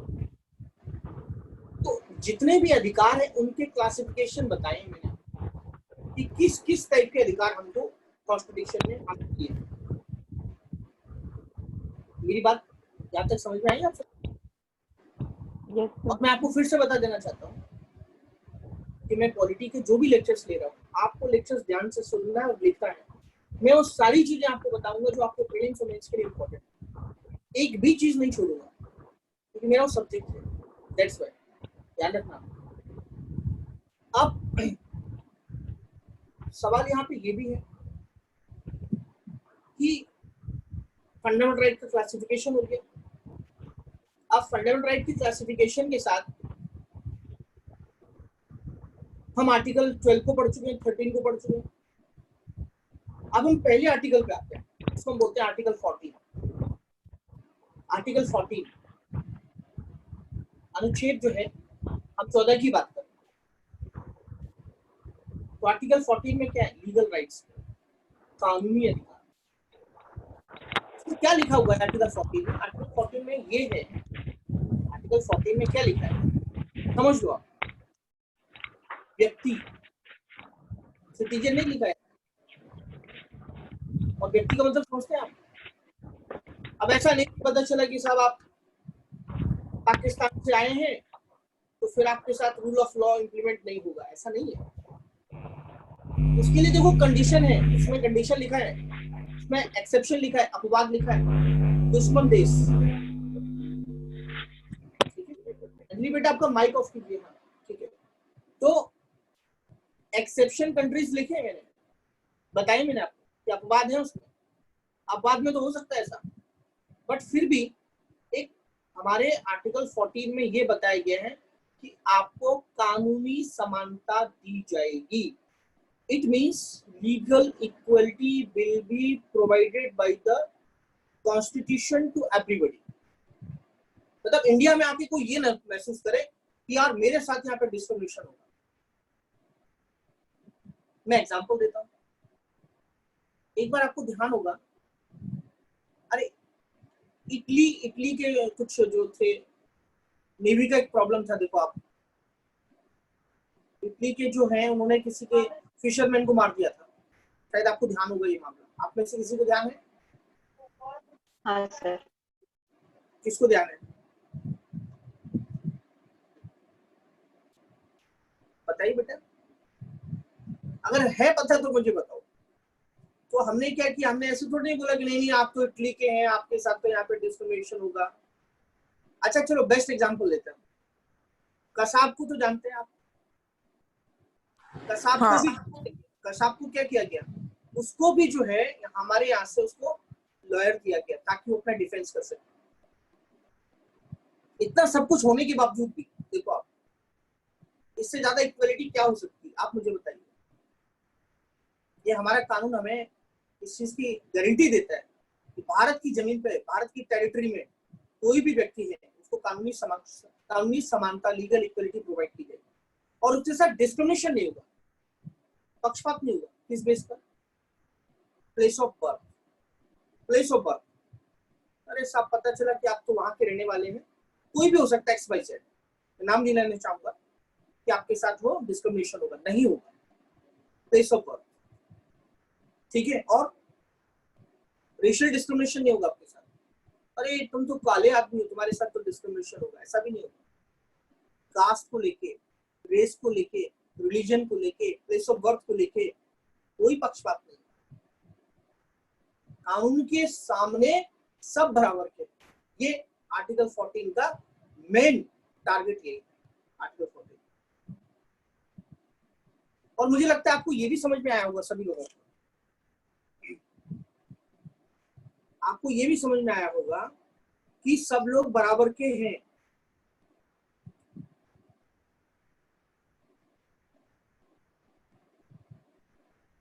हाँ सही बोल रहे हैं दीपक, आप आपसे जो मुझे मैसेज किया है वो सही किया है। सबको एडवोकेट मिलता है भाई, सबको अधिकार है, सबको अधिकार है कि अपना पक्ष कैसे रखेंगे, आप अपने को कैसे प्रेजेंट करेंगे आप, तो आपके साथ कोई डिस्क्रिमिनेशन नहीं होगा। अच्छा, जब आपके साथ कोई डिस्क्रिमिनेशन नहीं होगा, पक्षपात नहीं होगा, तो फिर आपको न्याय मिलेगा। अब आपको पता होगा, अंधा कानून पिक्चर देखी होगी आपने, अंधा कानून, कौन है हीरो उसमें अंधा कानून में? और आपने देखा होगा कोर्ट में से पट्टी लगी रहती है आंखों पे, तराजू, मतलब कोर्ट ये नहीं देखता है अच्छा आप राष्ट्रपति हैं, प्रेसिडेंट, अच्छा आप होम मिनिस्टर रह चुके हैं, नहीं, कोर्ट नहीं देखता। बात को समझ में आई आपको? इसका मतलब क्या है? इक्वलिटी बिफोर लॉ, आर्टिकल 14 में लिखा है। मोस्ट इंपोर्टेंट पॉइंट, आपको एक्सप्लेनेशन करने में हमेशा काम आएगा। हमारे आर्टिकल 14 में लिखा हुआ है, क्या लिखा हुआ है? इक्वलिटी बिफोर लॉ, कानून के समक्ष समानता, ये मेंटेन की जाएगी।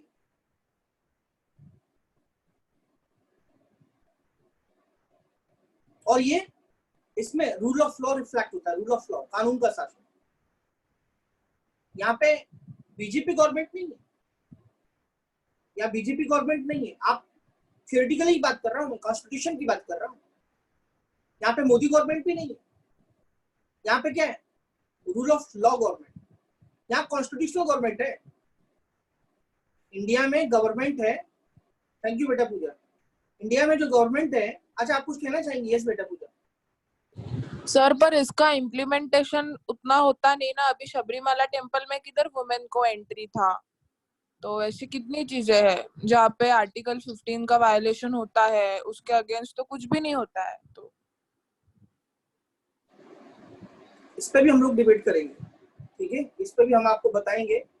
फिलहाल हमको सिर्फ अभी सिर्फ हमको इतना समझना है, ये बात आपकी जायज है, इन पे बहुत सारी हम लोग डिस्कशन कर सकते हैं, बट अभी हमें कॉन्सेप्ट से इतना समझना है, ये जानना है कि यहाँ पर कानून के समक्ष समानता है, सब लोग कानून में बराबर हैं, ऐसा कॉन्स्टिट्यूशन में लिखा है।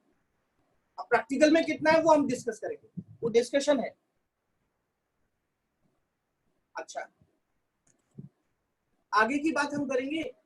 एक चीज और लिखी है उसमें, वही लिखी है equal protection of law,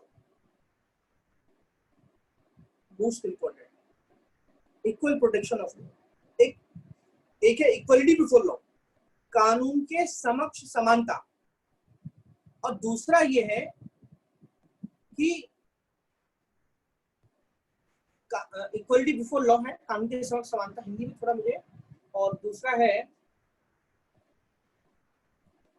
equal protection of law, विधि का समान शासन। एक है विधि के समक्ष समानता और एक है विधि का समान शासन, ऐसा कुछ है।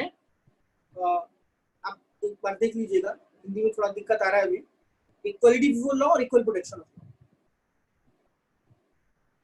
तो अब एक चीज समझने वाली यहाँ पे ये है, इक्वलिटी बिफोर लॉ, हम कानून के समक्ष सब बराबर है, ठीक है ना? अच्छी बात है, या आपको लगता है कि ये डिस्क्रिमिनेशन है?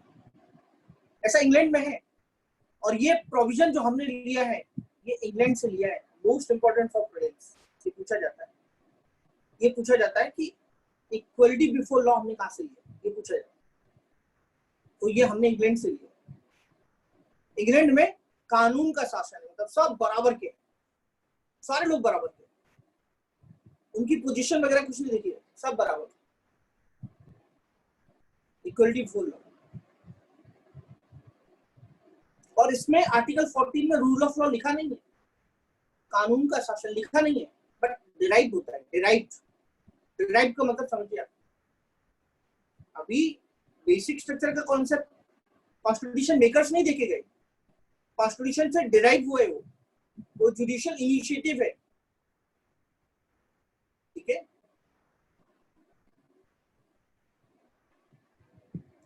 अब पूजा जी, अब पूजा बेटा ये हैंड्स का जो सिंबल है ये हटाइए आप, क्योंकि मुझे ऐसा लगेगा आपसे कुछ पूछ रहे हैं। हाँ, ये दोबारा कंफ्यूज करेगा। हाँ, तो मैं ये बोलना चाहता हूँ कि जो इक्वलिटी बिफोर लॉ है, कानून के साथ सभी लोग बराबर हैं, ये हमने इंग्लैंड से लिया है, ये बात आप बिल्कुल नोट करके रखिए, और सब बराबर थे। रूल ऑफ लॉ हमारे कॉन्स्टिट्यूशन में एक्सप्लेन नहीं किया गया, बट ये है, कोई पूछेगा कौन से आर्टिकल में? आर्टिकल 14। और एक है इक्वल प्रोटेक्शन ऑफ लॉ। एक था equality before law, equal protection of law. Equal protection of मतलब कानून का समान संरक्षण। अभी आए हिंदी में आते, कानून का समान संरक्षण, ऐसी दो चीजें। और ये हमने लिया है यूएसए से, ये जो हमने लिया है ये यूएसए से लिया। अब दोनों का क्या मतलब है? तो बेटा एक चीज आप ये मान के चलो, भारत ने ये दोनों ले लिए हमारी कॉन्स्टिट्यूशन में, भारत में दोनों को लिया है। क्यों लिया है? मान लिया आप एक रेलवे रिजर्वेशन के काउंटर पर खड़े हैं और वहां पे पहले वाला रूल इंप्लीमेंट हो रहा है, कौन सा? Equality before law. तो सब लोगों को जैसे जैसे उनका क्यू में जैसे जैसे उनका नंबर आएगा वैसे उनको टिकट मिलेगी। ये तो पहला वाला कॉन्सेप्ट है जो हमने इंप्लीमेंट किया है, जो हमने इंग्लैंड से लिया है। हो सकता है कि उसमें एक 95 ईयर का एक सीनियर सिटीजन जिसको खड़े होने को नहीं जम रहा है, या खड़े होने की उनके अंदर कैपेबिलिटी नहीं है, क्षमता नहीं है, तो ऐसी कंडीशन में ये हमारी ड्यूटी बनेगी, ये हमारी मॉरलिटी बनेगी, नैतिकता बनेगी कि हम उनको आगे प्रायोरिटी दें। तो ये इक्वल प्रोटेक्शन ऑफ लॉ हो गया, कानून का समान संरक्षण। ये कानून का बराबर नहीं, हम सब बराबर नहीं कानून की नजर में। कानून के जो लॉ है उसके सामने हम लोग बराबर के हैं, लेकिन आपके स्टेटस को देखते, स्टेटस का मतलब गलत मत समझना, आपकी स्थिति को देखते, आपके सर्कमस्टेंसेस को देखते। अमेरिका में ऐसा है, ठीक है, सब बराबर के हैं। बराबर का मतलब ये थोड़ी होता है हाँ हम सब बराबर हैं, फिर आप वुमेन्स को रिजर्वेशन क्यों दे रहे हैं? हम वुमेन्स को रिजर्वेशन इसलिए दे रहे हैं कि वुमेन्स का स्टेटस उस हिसाब से आज इंडिया में रिफ्लेक्ट नहीं होता है, तो उनको जरूरत है, उनकी रिक्वायरमेंट है। That's why they adopted equal protection of law, कानून का समान संरक्षण। एससी है, एसटी है, वुमेन्स है, इन सबको क्या मिल रहा है? मान लिया ठीक है, चलो छोड़ो, बच्चों को प्रोटेक्शन दे रहे हैं, चिल्ड्रंस को। अब हम तो ये बोलेंगे अगर कोई 10 साल का बच्चा है, मान लिया वो किसी को मार देता है, मर्डर कर देता है, तो फिर क्या करेंगे? उसकी लॉ अलग है ना। अभी रेप केसेस में भी तो अब बीच में डिबेट छिड़ा था, देखो आपने देखा होगा, जुवेनाइल जस्टिस। अर्षित आप कुछ कहना चाहेंगे? पूजा? हाँ सर, जुवेनाइल जस्टिस भी किधर पूरी तरह से है, वो भी तो आधा अधूरा ही है ना। नहीं, वो डिबेट की बात है, लेकिन फिलहाल ये है कि उनको उनके लिए रूल्स और रेगुलेशंस अलग होंगे ना बच्चों के। हाँ है, वो है। हाँ, तो ये क्या हो गया? ये इक्वल क्या हो गया? इक्वल प्रोटेक्शन ऑफ, क्या बताया मैंने? इक्वलिटी लॉ और इक्वल प्रोटेक्शन ऑफ लॉ। ये इक्वल प्रोटेक्शन ऑफ लॉ है। इक्वल प्रोटेक्शन मतलब इसमें ये डिसाइड किया जाता है कि एक कैटेगरी के लोगों को एक जैसा समझा जाए, एक कैटेगरी के लोगों को एक जैसा समझा जाए। तो ये इक्वलिटी के अगेंस्ट नहीं होगा, ये रूल ऑफ लॉ है, इक्वलिटी के अगेंस्ट नहीं होगा। अच्छा, यही बात इंग्लैंड में होती? नहीं, सब बराबर थे, सभी लोग इक्वल है, तो हमने तो दोनों को ले लिया ना। तो बेटा अब सवाल उठता है क्वेश्चन यहाँ पे ये बनता है कि भारत में रूल ऑफ लॉ है या नहीं है।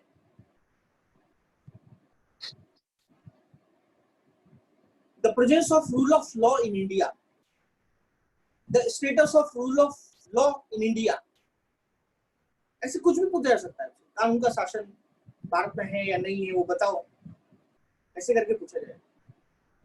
Then first you have to explain the Article 40, equality before law, equal protection of law, rule of law। तो ये सब कॉन्स्टिट्यूशन वाली बातें होगी। बट रूल ऑफ लॉ की कुछ एक्सेप्शन भी तो है भारत में। कानून के समक्ष समानता नहीं है। अगर कोई एम्बेसी में है, देखो आप जो है, मान लिया आप इंडियन फॉरेन सर्विस में चले जाते हैं, तो इंडियन भारतीय विदेश सेवा में जाके अगर आप विदेश में जाएंगे तो आपका एक स्पेशल स्टेटस है, अलग है वो, आपको कुछ इम्यूनिटीज मिली हुई है। ऐसा नहीं कि वहां की पुलिस आई और पता चला पकड़ के लेके गई, नहीं कर सकती है, क्योंकि गवर्नमेंट से परमिशन लेनी पड़ेगी, कन्वेंशन है उसके लिए। जहां पर एम्बेसी में जहां लोग रहते हैं वहां डायरेक्टली उनको कुछ नहीं किया जा सकता है, समझ लो आप, क्योंकि कंट्रीज के रिलेशन है वो। अरे भाई हनुमान जी जब गए थे लंका में, तो लंका में हनुमान जी को बोला गया था कि क्या इनकी पूंछ में आग लगा दो। पहले तो रावण बोल रहा था कि नहीं, क्या करना है, इसको मार डालो इस बंदर को। तो क्या कहा गया, ये कहा गया कि नहीं साहब, इनको हम मार नहीं सकते क्योंकि हमारे दूत है ये। क्यों? क्योंकि हनुमान जी एम्बेसडर के रूप में गए थे, राजदूत के रूप में वहां सेवा करने गए थे भगवान राम के, राइट। उन्होंने कोई एग्जाम क्वालिफाई नहीं किया था, बट एज ए वो चले गए थे और वहां पे जाके फिर उनको ये समझाया गया, ये कन्विंस किया गया, उस समय की बात कर रहा हूँ, कि भाई इनको क्या नहीं किया जा सकता है, मारा नहीं जा सकता है। तो फिर क्या किया गया, पूंछ में आग लगा दी। तो आप सोच लो तब से लेके आज तक, ठीक है, आज तक की बात कर रहा हूँ। अभी कल 1-2 दिन पहले की बात है कि पाकिस्तान में बार बार न्यूज रिफ्लेक्ट हो रही थी, कुछ एम्बेसी में कुछ हमारे जो अधिकारी हैं वो लापता हो गए हैं, मिसिंग मिसिंग मिसिंग। ये सुन रहे होंगे शायद, आपको पता चल रहा होगा, ऐसे 1-2 दिन पहले की बात है। तो एम्बेसी में जो लोग रहते हैं, डिप्लोमेट्स जब आप बन जाते हैं तो आपके पास कुछ इम्यूनिटीज रहती हैं। और अब आप सोच रहे हो कि सर ये क्यों बता रहे हैं मुझे अभी, because exception of rule of law, ये कानून के शासन का अपवाद है। अभी कानून से ऊपर हो गए ना आप, अरे बोलिए यस और नो,